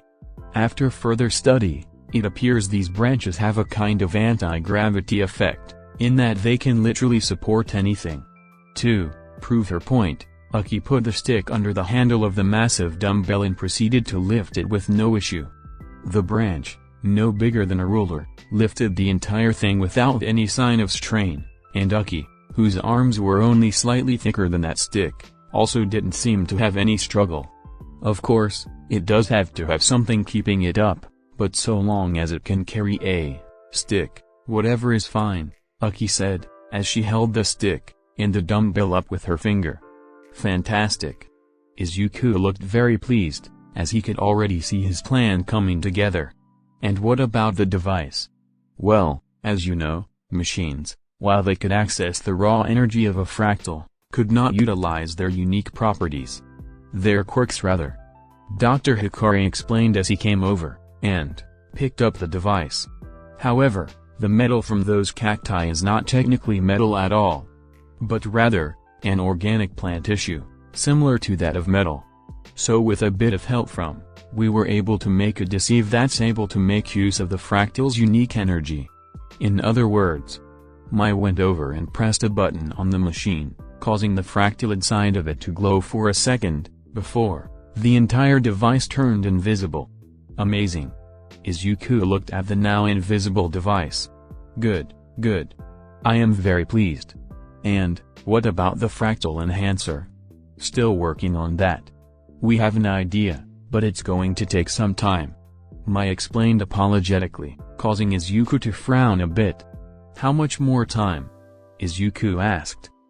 "About a month and a half?" Mai sighed. "I'm sorry sir, but we have to make sure we do everything in our power to make it so things don't get explodey." "Understandable." Izuku nodded with a frown. "Take the time you need. But do put this project on the priority list." "Right." Mai nodded. "Now, I believe you wanted to show me the finished chaos engine," Izuku reminded them, causing everyone's eyes to perk up. "Yes sir. Come this way," Mai said as she started leading them to another room. Quickly they reached another room, and immediately the chaos engine was the first thing they saw. Floating in a glass tube, was a half-fleshy, half-plant-like egg, covered in skin and bark, giving off a glow that could be seen from even behind its exterior. Flesh, root-like tendrils spewed out of the top and bottom of the egg, pulsing as they pumped something that gave off the same glow. Behold! The pinnacle of bioengineering. The Chaos Engine. Dr. Hada introduced grandly, as they all walked over to the device. This beautiful work of art can produce chaos energy, at the same rate as Jin. Except since we can make multiple of them, the rate at which we can produce chaos energy has skyrocketed. It only takes us about a month to make an engine, and we can produce multiple simultaneously, Mai explained. Soon our lack of energy will be a thing of the past, sir. Izuku clapped. Wonderful. Fantastic work everyone. I knew all this would pay off. Now, I have something I need all of you to build for me. It'll take a month, maybe a little more, Izuku said into the phone. He was back in his office, alone, on the phone with none other than Nezu. My scientist has already finished most of the research needed to make it. I have faith they won't make me wait much longer. Good, I have to say your idea was rather creative, Nezu responded. Not something I would have thought of, although I suppose that's a good thing considering what we're doing. Have you done everything on your end? Izuku asked. Everything is ready. Once I give the word, they'll all be gathered together, Nezu answered. I have to say, I'm quite surprised you came up with such an idea, considering your love of heroes. I think I would have if not for Giza's report about the gentle criminal, Izuku explained. But afterward I couldn't help but think about the potential. Even if I'm not a huge fan of doing something so blatantly illegal. We're here to uphold the spirit of the law, not the letter, Nezu argued. And is it really all that illegal if it's government approved? I'm fairly certain it's still illegal, but that does ease my mind a bit, Izuku said. Oh, and there is something else I would like to add to the plan. Knock knock knock. Dad, I have what you asked for, Yami said on the opposite side of the door. Izuku smiled. And there it is, I'll tell you the details later, goodbye. Have a good day Mr. Midoriya, Nezu said before the call ended. Come in, Izuku signaled. Yami opened the door, and Izuku was thrilled to see that in his hand was a black and white, grim spider. Oh Yami, what a gift you are! Izuku praised. In Ken's room, the game development team had met up again, to discuss a very important matter. The release of their game. Ugh. The stupid villains, now we be able to sell the game with the help of the festival. Ken complained loudly. That is a problem, but at the very least, people who were looking to see what 1A could do, have all come to watch Kiba's channel, so it's not all bad, Fu explained. And Kiba's got a lot more subscribers now, which is pretty good. We have a lot of pre-orders, so we already know it's going to sell well, Mew said from the closet. Enough about sales, what are we gonna do for the release? Mai asked over a video call. As Izuku deemed it too dangerous for her to be coming in and out of the foundation for the time being. We have to do something special, it's our first game after. We need to show the fans that we care about them. How about we add a bonus game? Ken suggested casually, causing everyone to give him confused looks, except Mai. Oh yeah, that thing, Mai remembered. I almost forgot we made that. Wait, did you two make a game while we were making a game? Truku asked. Yeah, we just made a little fighting game with Ken's transformations, Mai said casually. We did it while we were waiting for you guys to give us more stuff to work with. It's not much, but I'd say it'd be a pretty good bonus. Anyone disagrees? Fu asked the room, getting a responding no from everyone. Alright, then all we have to do is finish the game. Is everyone done? Everyone nodded except Fuku, who blushed with embarrassment. I still need to make some final edits on the story. But I'm almost done. Just give me a couple more days. It's fine, you had the most to do, so it makes sense you'd take the longest, Kiba reassured her. But with that said, I'd say we're set to release the game in just a week. Everyone. Let's get to work. Everything is going so smoothly, soon people will absolutely fall in love with my designs. Truku thought with glee as she sat back in her chair and enjoyed her literal finger food. Knock knock knock. Hello dear sister. Yonda said with a hum. Instantly Truku scowled. Oh, it's her. Yes, it's me. Goodness, why do you sound so unhappy to see me, dear sister? Yonda asked, opening the door and entering the room with her usual too sweet smile. You're tearing me up on the inside, I swear. I know what you did, and what you do. I don't care what it is, I won't let you trick me. Truku told her determinedly, crossing her arms and glaring at the other girl with all 5 of her eyes. Ha ha ha. Trick you? Oh dear sister, you have it all wrong. Yonda said, waving off her accusations. If you've heard about what I've done, then you must know that everything I've done has been to help father and the rest of you. That's true. Fu did tell me she really cares about helping daddy. Truku thought.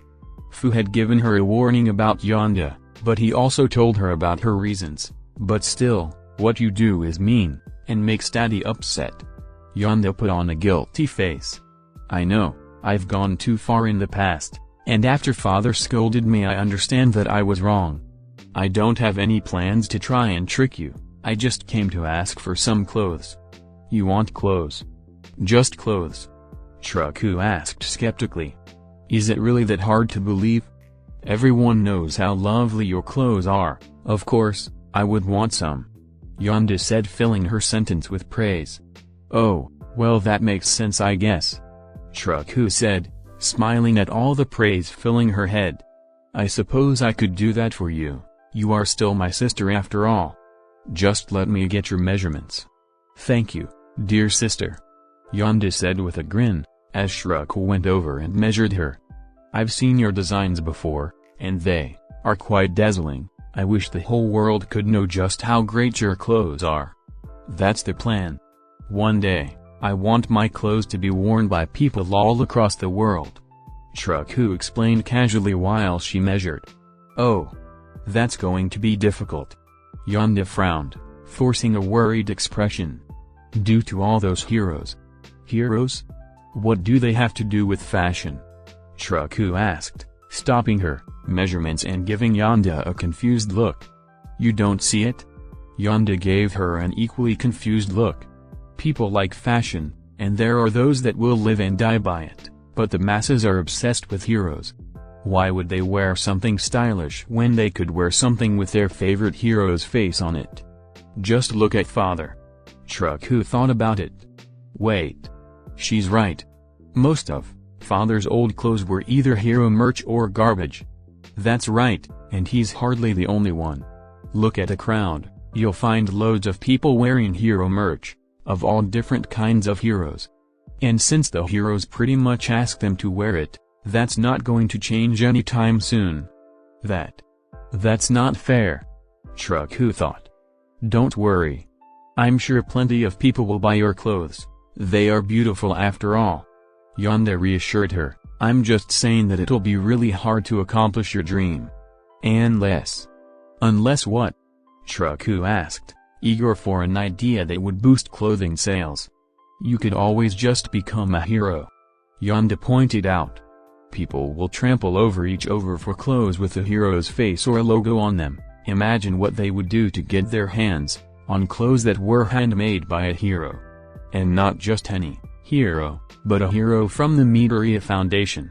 A foundation that makes very powerful heroes, like Kiba and Yami. Deku pondered the thought. Yonda made a very good point, and it's not like she couldn't do it. She was strong, very strong, and she knew it. Plus it's not like she would have a hard time training. The more I think about it, the better the idea gets. Yonda added. To be honest, I'm very worried about all my brothers and sisters rushing into danger. But if you're there, you can help them. You can save people who would have died otherwise. You can even defend father from bad guys. That is a really good idea. Deku thought. How did I never think about this? Being a hero can help me with everything I want to do. Making clothes, defending my family, I can't believe I didn't see it before. Yonda's smile grew, seeing her plan had worked. Well, you're welcome for coming up with it. Chapter 176, The Outcasts. The sounds of heavy footsteps in the rain rang out for a back alley in the city, as a large figure, almost 10 feet tall, ran through. Whoever they were, it was obvious to anyone that just so much as glanced at her that she was dangerous. Even under the cloak, one could see their long purpley scaly tail, with a spearhead-like point at its end. Their feet were bare, mostly human-like, but covered in purple scales, and their black talons for nails. They ran through the back alley, and into an empty street. Suddenly, a spotlight came down on them, from a police helicopter flying above. Freeze! Kazuzuka, you are under arrest! Shouted the policeman using a megaphone. Suddenly, police cars came rolling in from both sides of the street, blocking her from going either way. Sheet! She swore as she went running back into the alley behind her, only to find Crust there at the other side of the alley. Young lady, please surrender, I don't wish to hurt you. Crust told her. Grrrr. The girl growled through her fang teeth. She heard the clicks of guns behind her, and looked over her shoulder, to find a small army of policemen with their guns trained on her. She paused for a second, before slowly raising her hands. All right, I give up. Forkers. Good choice. Crust said. More policemen came towards her, holding enhanced cuffs, that would be able to restrain even someone of her caliber. And as they got close, she grinned. She spat out a massive fireball, from her mouth at the ground, causing it to explode, sending everyone but Crust, who used his quirk at the last second to protect himself, flying, and covering the entire area in steam. Crap. I can't see. Get the villain inside now. Meanwhile, under the cover of the steam, Kaza threw up her cloak, revealing her large purple wings. She flapped her wings, and took to the sky, creating a large gust of wind as she flew out of the steam. Found her. She's flying away. The helicopter pilot managed to spot her flying away and took chase. TCH, bastards, Kaza swore as she saw the helicopter in pursuit before she got an idea that made her grin ear to ear. Let's give them a scare. Instead of continuing to fly away, she turned around and started flying toward them. What the hell is she doing? The pilot asked fearfully, as the girl got closer and closer. Get away, damn it. Suddenly Kaza landed on the front window and clung onto the helicopter using her claws. Rag. She roared intensely and used her tail to punch right through the glass, cutting the pilot's cheek, and skewering his headrest. Kaza then launched off the helicopter and flew away, watching amused as it struggled to sustain flight, as its pilot was thoroughly shaken. Kaboom. AGH. Kaza cried, as she was struck in the back by a high-powered rocket, causing her to fall out of the air, and onto the hard streets below. Got her. Called out the hero who shot her, Manzuka. Everyone get her in, huh? Suddenly, another smoke screen exploded, covering the area in smoke once more. Sheet. She made more smoke. Don't let her fly away. Cover all ground exits. Manzuka said as he looked around to see if she would try to fly away again. But there were no signs of her flying away, and when the smoke eventually dissipated, Kaza had vanished completely. On the outskirts of the city, was a young man, standing over a grave in a cemetery. He wore a ragged cloak, some worn-down jeans, and a plain white t-shirt. He also carried a sheathed sword on his side. He had long black hair that went down the back of his neck, and vibrant green eyes that stared down at the grave. The grave read Sakura and Hitachi Sozaka. R.I.P. and the person standing over the grave was none other than their now 19-year-old son, Saru Sozaka. A.k.a., the vigilante known as Shift. He didn't say a word, just staring at it with a sorrowful, yet rage-filled expression. It wasn't an accident, said a voice from behind him. Saru turned around and saw Giza standing behind him, with his hood covering his face, but doing little to hide his rat-like features. I know, Saru responded, glaring at the interloper. I'm guessing you're not here to take me in, otherwise you wouldn't have given yourself away. Giza nodded, and walked closer to Saru, standing right next to him, and bowing to the grave. Tell me, do you think it was the MLA? They're my best guess, Saru answered with a glare. I've already made my way through quite a few quirkist groups, but none of them did it. It has to be them. No one else with the power and the motive to do this. Most likely. Giza agreed while stroking his beard. So, where do you intend to start? And how? Honestly, I have forking idea, Saru admitted, before looking back at Giza. So then, are you here to help me? Or are you just that confident about your chances? I am not here to help you, no, Giza answered. I am here to present an opportunity for you to help us, and yourself. I'm listening, Saru responded. In a rundown part of town, in front of an abandoned building, was a large man, in a brown coat, with a gray shirt, and torn-up jeans. He had short and messy beige hair and was holding a bottle of sake in his hand. The bottle he'd spent the last of his money on. As he drank, he looked up at the sky, wondering to himself, what now? This was the end. He had no more money. No one was gonna hire him after he was blacklisted and after all the arrests. What could he do now, but drink and wait, to die? The man took a long weary sigh, before taking another sip. I wish I could just see her, one last time. May I sit? Suddenly the man jumped, as he heard a voice come out of nowhere, and saw Giza standing in front of him. Geez man, you nearly scared the life out of me. The man breathed a sigh of relief, as he calmed down. Then again, that might have just put me out of my misery. Oh, and yeah, you can sit. Not like I own the damn sidewalk. Or anything for that matter. Seems like life has been unkind to you, Tsuba Yukog. Giza said as he sat behind the man, who now looked at him, bewildered. Alright, what do you want? Tsuba asked. I doubt you'd just know my name come to me for no reason? If you're one on the debt collects then feel free to just kill me and sell my organs already, not like I have. Snowball's chance of hell of paying any of those back. But what if you did? Giza asked him. Tell me, have you ever considered a life of crime? Tsuba groaned. Shamefully, yes. But I doubt get very far. I'm poor but I'm not completely morally bankrupt. Crime involves hurting people. And I don't think I could close my heart to that forever. Assuming I don't just get caught. But what if the people you hurt were less than savory individuals? Giza asked him. And what if we provided you a way to be a bit more secure? Tsuba looked at the man, before lifting up his bottle, and chugging it all down. What the hell? Alright, I'm listening. In a very expensive manner, a young woman painted in her room.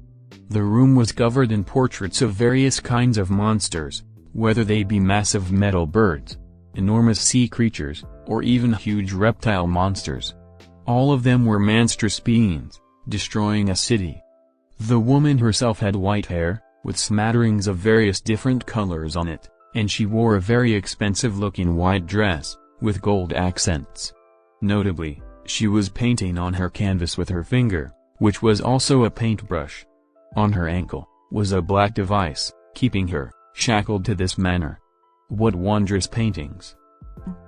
The woman turned around nonchalantly, despite a stranger appearing in her room, and saw Giza standing behind her. You truly think so? Giza nodded, as he went closer to one of the paintings. I do not appreciate them for the same reason you do. However, I've always appreciated good art. Seeing people put years into practice, honing their skills, to improve, especially when they have such passion. I can see the hard work and pure passion put into every single painting here. And I must say, your skill is not lacking either, Miss Payato. Pei smiled. Flattery will get you everywhere. Especially when it is genuine. Even if you do not see the inherent beauty, I'm at least glad you acknowledge my efforts and talents. So many people are blind. They cannot see that my wondrous art should be set free for the world to see. So that they can enact what your paintings depict? Giza asked. Pei scoffed. Obviously not. As much as I would love to see my art fully become reality, I am not so selfish as to have the innocent suffer for my enjoyment. But what if the people suffering weren't innocent? Giza asked her.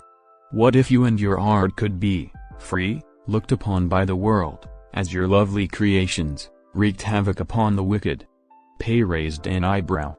Well, you certainly have my attention. So, who are you, and what exactly do you want in exchange for this wonderful promise? Crash.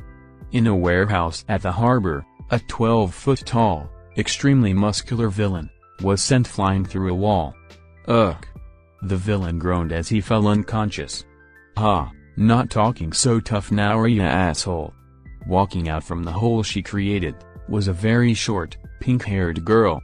She looked like an elementary schooler and wore a red backward cap, a black shirt, some jeans, and red jackets and shoes.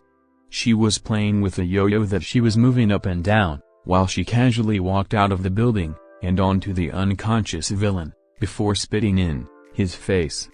Believe it or not, this woman was actually the 21-year-old vigilante, named after her weapon, yo-yo, aka Kairakiesu. Impressive, defeating a B-rank villain with nothing but a yo-yo," said a voice from behind her. Kyoraki immediately reacted, throwing her yo-yo at a Giza who had snuck up behind her, which he caught with ease. "Calm yourself, I am not your enemy," Giza told her, as he let the yo-yo go, and returned to its owner via its string. "Tch. If you don't wanna get hit, then don't sneak up on me, you fork," Kyoraki swore. "Now what the fork do you want? I don't got time to waste, the heroes are gonna be here soon, so that means I need to be anywhere else." "Well then I will make this quick," Giza said as he reached up his sleeve. "I come with two things. A proposition, and a gift. I'll start with the latter." Giza pulled out a gray yo-yo from his sleeve and threw it over to Kyoraki, who caught it and inspected it thoroughly. It was heavier than a normal yo-yo but not overly so. The string was metal, and clearly had some mechanisms attached to it. "Your quirk is not exactly suited to a weapon that deals almost no damage, but we were able to work around that," Giza explained. "Try it, on this wall." Kyoraki gave him a suspicious look but decided to try it out anyway. After all, what was the worst that could happen? She tossed the yo-yo at the wall and slam. The yo-yo broke through the concrete wall with ease, much to Kyoraki's disbelief. She recalled the yo-yo, and it came back to her hand at alarming speeds, but when it hit her hand, it didn't hurt at all. After looking at the new tool in disbelief for a second, her face eventually broke out into a wicked grin. "Oh yeah, I can fork sheet up with this." "Well then, shall we talk somewhere private?" Giza asked. "Get me something with alcohol in it, and you got yourself a deal," Kyoraki responded with glee. In a lavish apartment, a young woman sat back on her very expensive white couch, counting her stacks of cash, with a bored expression. To say this woman was attractive would be an understatement. Her skin was perfect and unblemished, her figure slim and curvy, her hair long, fiery red, and silky smooth, and her face was absolutely perfect, even without any makeup. Although her attire might not be what one would expect. She wore a gray hoodie one side too big for her, and some purple pajama pants. Not really caring all too much about her appearance at the moment. She just had an excursion at the worst part of town after some scumbag tried to drug her a drink. She did end up going home with him, but he quickly fell victim to her quirk and was left with absolutely nothing. She sighed. "Good lord, it's just too easy. Can't they give me a challenge for fork's sake? Or at least something exciting? Why is being rich so boring? Looking for excitement. Fork." The woman jumped out of her seat and looked behind her to see Giza standing there. "Who the fork are you?" "I apologize, that's actually one of the few times I get a normal reaction when I do that," Giza explained with a bow. "I heard you were looking for something fun and were willing to do less the legal things. Yaku Miru." "Well, you're not wrong. Yaku wouldn't exactly consider herself a villain, but she did like to use her quirk a lot. Illegally. Which yes technically made her a villain, but since no one caught her didn't matter. And they were all evil anyway, so who cares?" She was going to use her quirk on Giza, but unfortunately, she noticed he was not focusing on her, meaning he knew what her quirk was, and how to counter it. This was problematic as he was likely very skilled considering he snuck into her apartment without her noticing and without setting off the security. And she had no real way to defend herself if her quirk didn't work. "What do you want?" "I want to offer you the excitement, riches, and fame you've been looking for," Giza offered. "So, does that sound appealing to you?" "Well, considering you're saying all the right things, you probably already know that it does," Yaku admitted cautiously. "But I asked what you want, not what I could get out of it. We want you simply to do what you've been doing, just on a grander scale," Giza explained. "So, what is your answer?" "All right. I'm listening," Yaku said, lowering her guard just a bit, as she went to go get some wine. In a smaller, more shabby, and bare apartment, a young man looked over a desk full of papers. The man wore a white lab coat and a green shirt with a pizza on it, had slicked back gray hair, and dark brown eyes, and was looking down at the papers with a frustrated expression. All of them were requested for him to be employed by various different sources, and while most people would ecstatic to have so many choices, none of them interested him. Why? Because they were all so boring. I didn't get my engineering degree to toil away in some damn office for the rest of my life. The man bemoaned. Where is the excitement, the adventure? You got an engineering degree for excitement and adventure? The man jumped back onto his desk and looked to see Giza had snuck up behind him. Who are you? Once again, a normal reaction. Perhaps I should have just knocked on the door. Giza pondered for a second. Well, what's done is done. Greetings. I've come to make you a job offer. Roru Khan. Well, you've certainly got my attention, Roru said, calming down and getting back in his chair. So, does this job offer excitement? Oh, it certainly does. Giza chuckled. It certainly does. Back during Nezu and Izuku's meeting, there were 7 files on the table that Nezu had brought. Kazuzuko. Wanted for attempted murder, property damage, and attacking police and heroes. Quirk, Wyvern. A mutant-type quirk that drastically enhances her strength, gives her the ability to fly, and arms her with various biological weapons, being her claws, talons, fangs, tail, and fire-breathing. Sarusozaka aka Shift. Wanted for illegal uses of quirk and assault. Quirk, Space Swap. Allows him to swap 2 objects' positions in space, without changing their appearance. Imagine if someone had the ability to swap hitboxes, without changing what anything looked like. Subuyu Kog. Former security guard. Wanted by several debt collectors. Has been incarcerated for multiple cases of assault. Quirk, Grain Control. Allows him to control grains. Be they sand, rice, dirt, or anything considered to be a grain. Payato. Part of the prestigious Ayato family. Has been arrested on multiple counts of illegal quirk use. Currently on house arrest. Quirk, Lifelike. Her fingertip is a paintbrush. Anything she paints with that brush can be manifested, and brought into reality for an hour before vanishing. Kairaki Esu aka Yo-Yo. Wanted for vigilantism and assault. Quirk, Multiply Impact. If the user hits someone with a direct attack and then hits them again within a span of 30 seconds, the impact of that second hit will be multiplied by 2. This continues to stack until she fails to hit them again within the span of 30 seconds. Note, this quirk is useless if the user cannot inflict damage on the opponent at all, as anything multiplied by 0 is still 0. Yoko Miru. Suspected of several cases of illegal quirk use and theft. Quirk, Charm. Whenever the user focuses on a person, that person will begin falling in love with the user. The longer they focus, the more effect it has. This works regardless of any outside circumstances, like preference, marital status, and sexuality. Roru Khan. A brilliant graduate with an engineering degree, but has refused all job offers due to lack of interest. Quirk, Ownership. Whenever Roru touches something, he can then activate his quirk and claim ownership of it, meaning he has complete control over its functions and how it operates. Note, he can only do this to one thing at a time, and his quirk only works on inorganic matter. Yes, they will make a fine time, Nezu said as he looked over the files. I agree, I'm glad you found so many good candidates. Although I have to admit I'm pretty worried. What if they go too far, or we can't control them? Izuku asked.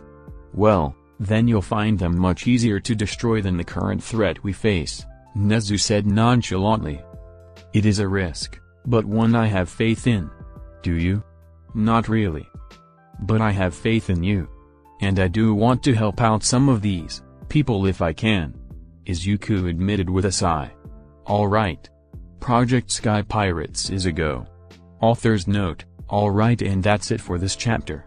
Remember, if you have trouble keeping up with the characters, you can go to the TV tropes page. It's excellently made. Chapter 177, The Sky Pirates. In a dark abandoned warehouse, all of the scouted people that Giza had contacted gathered, finding a large, circular table with 9 seats waiting for them, and Kaza already sitting in one of them with her arms crossed. "I suppose that rat guy swept all of you into this too?" Kyraki asked, as she quickly took her seat. "He tell you what this was about?" "No, we're just as in the dark as you are, honey." Yaku sighed, as she too took her seat. "Well, he sure offered some enticing incentive. Whoever's really behind all this must be pretty big," Sabu said, as everyone settled into their seats, except Saru, who stood next to his. "As long as they can maintain their promises, I could care less," Pei admitted nonchalantly.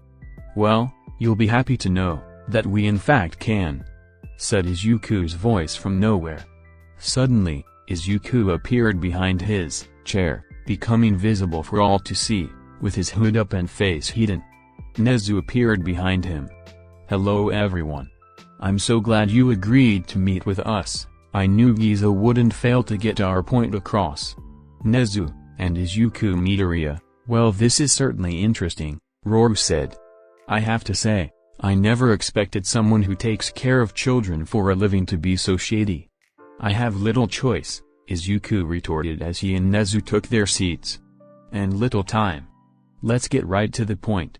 For those unaware, I am Nezu, hero and principal of UA, but you don't need to worry about being arrested today. And this is Izuku Midoriya, head the Midoriya Foundation, whose specialty is taking care of children with quirks that make it difficult for them to live in society. He's also completely quirkless despite what his aura might tell you." "Quirkless, huh? Never thought I'd meet another one." Sabu stared at Izuku with a saddened expression. "Must have been tough." "It was, and still is," Izuku explained. "Me and my children have been facing attacks by the recently revealed Meta Liberation Army, a quirk supremacist group, with seemingly large amounts of power and influence. Enough to have kept them hidden for decades." Kaza, Saru, and Tsubu suddenly all donned an angry, vengeful expression, with Kaza even growling slightly. "As you can imagine, a group with a cult-like obsession with quirks doesn't take kindly to me gaining as much attention as I have," Izuku continued. "And they've made it their mission to kill me. They've teamed up with 2 other powerful villainous organizations, that being the League of Villains, and the Foot." "I know the League of Villains, but what the hell is the Foot?" Kyraki asked. To briefly explain, the League of Villains is yet another secret villain organization. However, what people don't know is about their leader, or at least who is most likely leading them. Nezu then pulled out a remote, and a holograph of said villain came out of the center of the table. "All for One. All for One is the closest thing there is to an evil All Might," Izuku disclosed. "He's existed for hundreds of years, thanks to his quirk, All for One, which allows him to steal and bestow quirks." "Wait. What?" Yaku stared at the image in disbelief. Wait. If he's this powerful and dangerous, then why have I never heard of him before?" Kyraki asked. "Because he's a national secret. You're not supposed to have heard of him," Nezu explained. "And he was thought to be dead up until recently when these started appearing." Another image appeared, this time showing Ruin, Hood, and Starro. "Namu. Man-made monsters, created from dead tissue," Izuku explained. "Much of their nature is unknown, but what we do know is that they possess multiple quirks, meaning that All for One likely played some part in their creation. Lastly, we have the Foot, a former part of the Yakuza. They disappeared for decades, gathering power, influence, and resources, all while staying in the shadows. They've been experimenting on animals and humans alike, with a mysterious substance called mutagen, which, as the name implies, mutates anything it comes into contact with. They don't have control over it yet, but one day, if they do figure out its secrets, they could gain the power of an army of powerful mutants," Nezu explained. "Alright, we get it, they're all powerful. But what do you want us for?" Kyoraki asked impatiently. Do you want us to kick their asses because I'm gonna need more than a yo-yo for that? To some degree yes, Izuku said. After the most recent attack, we've decided that waiting on the heroes to deal with this by the books is simply taking too long. Too many people are getting hurt, and my children can't even go outside without fear of being attacked. So, we've decided that if the heroes can't deal with them quickly, maybe villains can. So in short, you want us to become our own villain group, and illegally attack the MLA, the LOV, and the Foot. Saru surmised. That is correct, Izuku confirmed. We can gain information on all of them quickly, the issue is that none of our methods are legal, hence can't be used by the heroes. But villains hardly need to have a legal reason to attack people for profit, do they? We want you to attack these groups, as well as any other villain group, based on the information given to you. Nezu continued. Of course, you'll need to make yourselves look like a legitimate villain group, as if the public found out about this, that would be rather disastrous. We expect you to steal any valuables these villains have. While we can't arrest or kill any of the villains, we can rob them of their income, which will not only majorly affect them but also divert their attention from Mr. Midoriya. Miss Kaza, Mr. Tsubu, and Mr. Saru, I'm well aware that you two have some issues with quirk supremacists, Izuku said. Whether it is Miss Kaza's mutant sister, Mr. Tsubu's quirkless daughter, and Mr. Saru's quirk equal rights activist parents, all of them have been targeted, attacked, and Mr. Saru's case, killed by quirkists. This your chance to really strike back at them, get some well-deserved revenge, and in Mr. Tsubu's case, some cash. The three of them all grit their teeth, and tightened their fist. Miss Ido, this will be your chance to use your quirk, to do the thing you've always wanted to do, Nezu added. To destroy, and to display your art for the world to see. Miss Kyoraki, you can defeat villains, on an even grander scale. Izuku offered. And Miss Miru, you can finally get the thrill you've been looking for. The same goes for you, Mr. Khan. Finally, you can have a job that excites you. The other four all looked excited at the prospect, enticed by the offer. Of course, this comes with risks. Ones you've likely figured out, but as villains, you'll be a bit harder to arrest. The government is on our side with this, and so long as you fulfill some of their requests, they'll make things much easier for you. Nezu explained. And as we've said, you also can't reveal a connection to any of us, under any circumstance. It's a high-risk, high-reward game. So the question is, who is willing to take that risk? Izuku asked, before leaving the room silent, ready to hear their decisions. I am in. Pei was the first to say. I've been willing to be arrested for my art before, this is no different. Except this will be far grander in scale. Mr. Midoriya, you have my cooperation. I am in too. Saru was next. If becoming a villain is what I have to do to avenge my parents and slice up quirkist bastards, then so be it. I could care less what society calls me. Aw, what the hell. Sounds like fun, consider me in. Kyoraki said while leaning back and putting her feet on the table. I don't really have any other options, and revenge is too good to pass up, Sabu said with a sigh. I'm in. Well, seeing as you know who I am, what I've done, and where I live. And I don't trust you not to arrest me if I say no. I'm in. Yaku said. And it sounds like fun, so that's a bonus. This is certainly the most interesting job offer I've ever heard of. Alright, I'm on board. Roru said.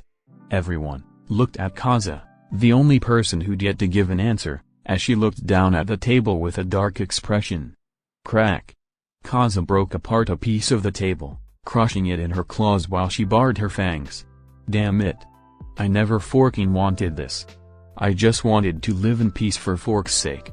But those damned bastards. Those damn quirkist bastards. They wouldn't just leave me the Fork, alone. Fine. They wanna make me the enemy, I'll fucking make them regret it. I'll make them pay. Kaza looked up at Izuku with eyes full of hot fury, and steely determination. I'll be your damn villain. Just make sure the bastards I'm hurting deserve it. Or I'm coming after you next. Izuku nodded. Very well. Thank you all for your cooperation. Now we can get into the finer details. Firstly, your group will now be known as the Sky Pirates.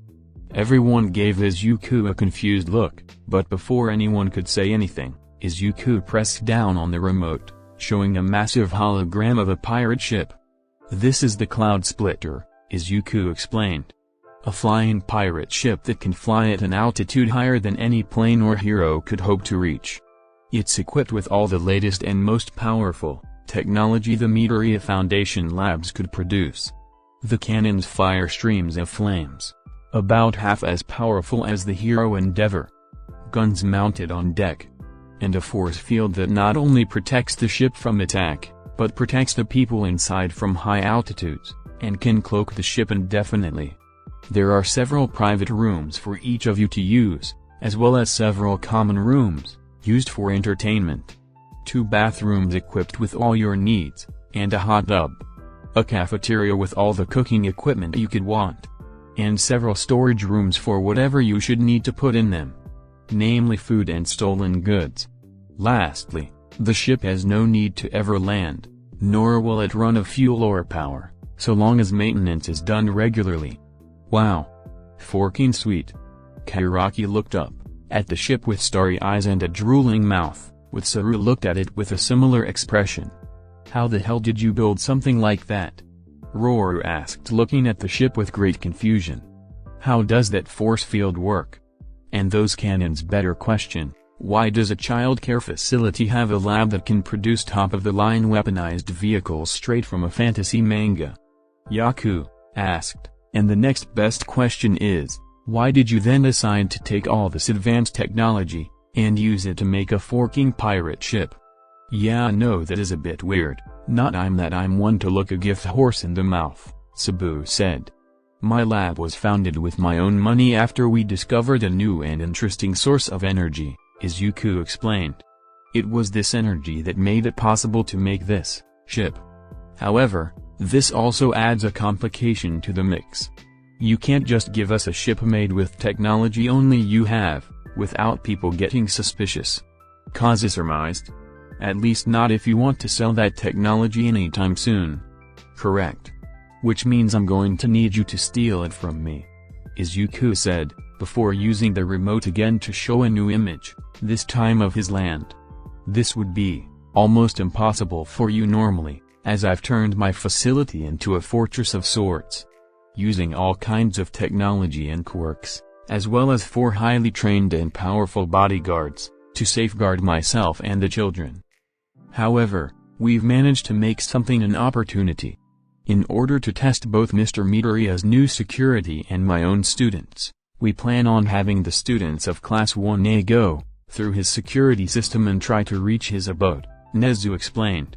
This will keep most of the security distracted, as well as give an excuse for the scientist to not be in the lab, and for the children to be inside.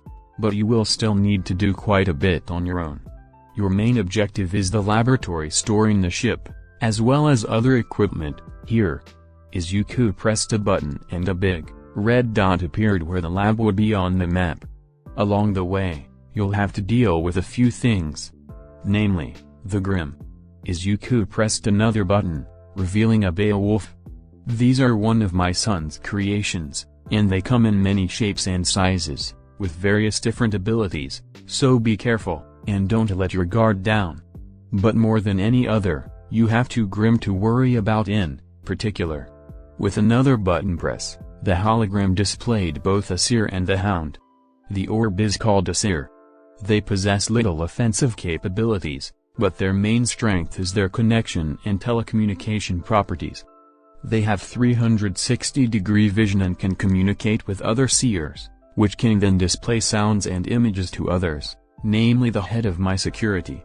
If they're alerted to your presence, then not only will you have to face the full wrath of my security, but you'll also need to face Class 1A, which lowers your already low chance of succeeding. Izuku explained. So it's very important you avoid these at all costs. Fortunately, most of them will be focused in the area where 1A will be testing, so you should be able to avoid them easily. And then there's the Hound.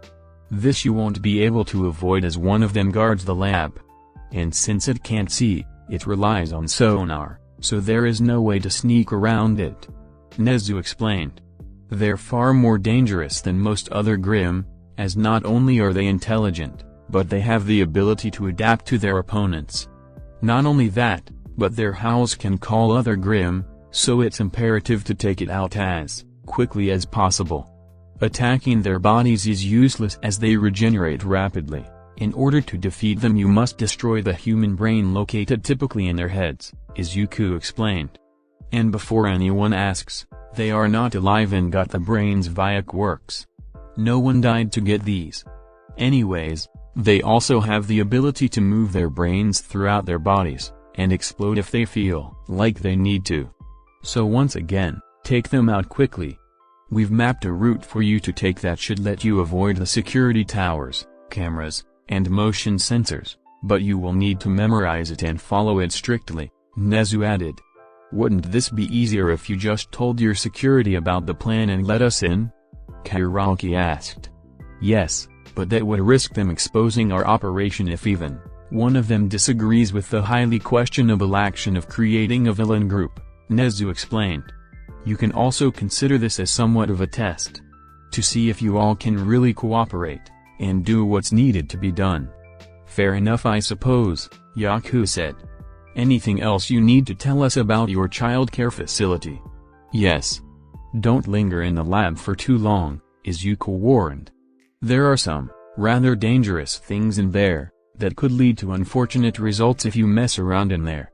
Yeah, that's not suspicious at all, Kyoki said. What, you got some kind of monster in there? I wouldn't suggest sticking around to find out, Izuku told them. Now, with all that said, I believe we're done here. We'll call you when it's time for the operation to begin. I'd suggest you stay here until then. So long as you stay quiet, no one should find you here. There's internet, food, and whatever else you may need, including alcohol, which I trust you to be responsible with. Forking sweet. Who said bosses can't be fun? Kyoki immediately left to go search for alcohol. Izuku sighed. Please don't disappoint me. With that, Izuku and Nezu faded away and disappeared. Back at the Midoriya Foundation, Izuku was in his office, looking down at a seer. In reality, Izuku nor Nezu had actually been at the meeting. Their appearances were thanks to two Grimm, a seer, and a new Grimm, a Mind Weaver. A Mind Weaver was a small spider Grimm that had the ability to project illusions. When combined with a seer, they could project a completely realistic illusion of whoever the seer was connected to, making it seem like they were there in the flesh. No turning back now, Izuku told himself. The only way is for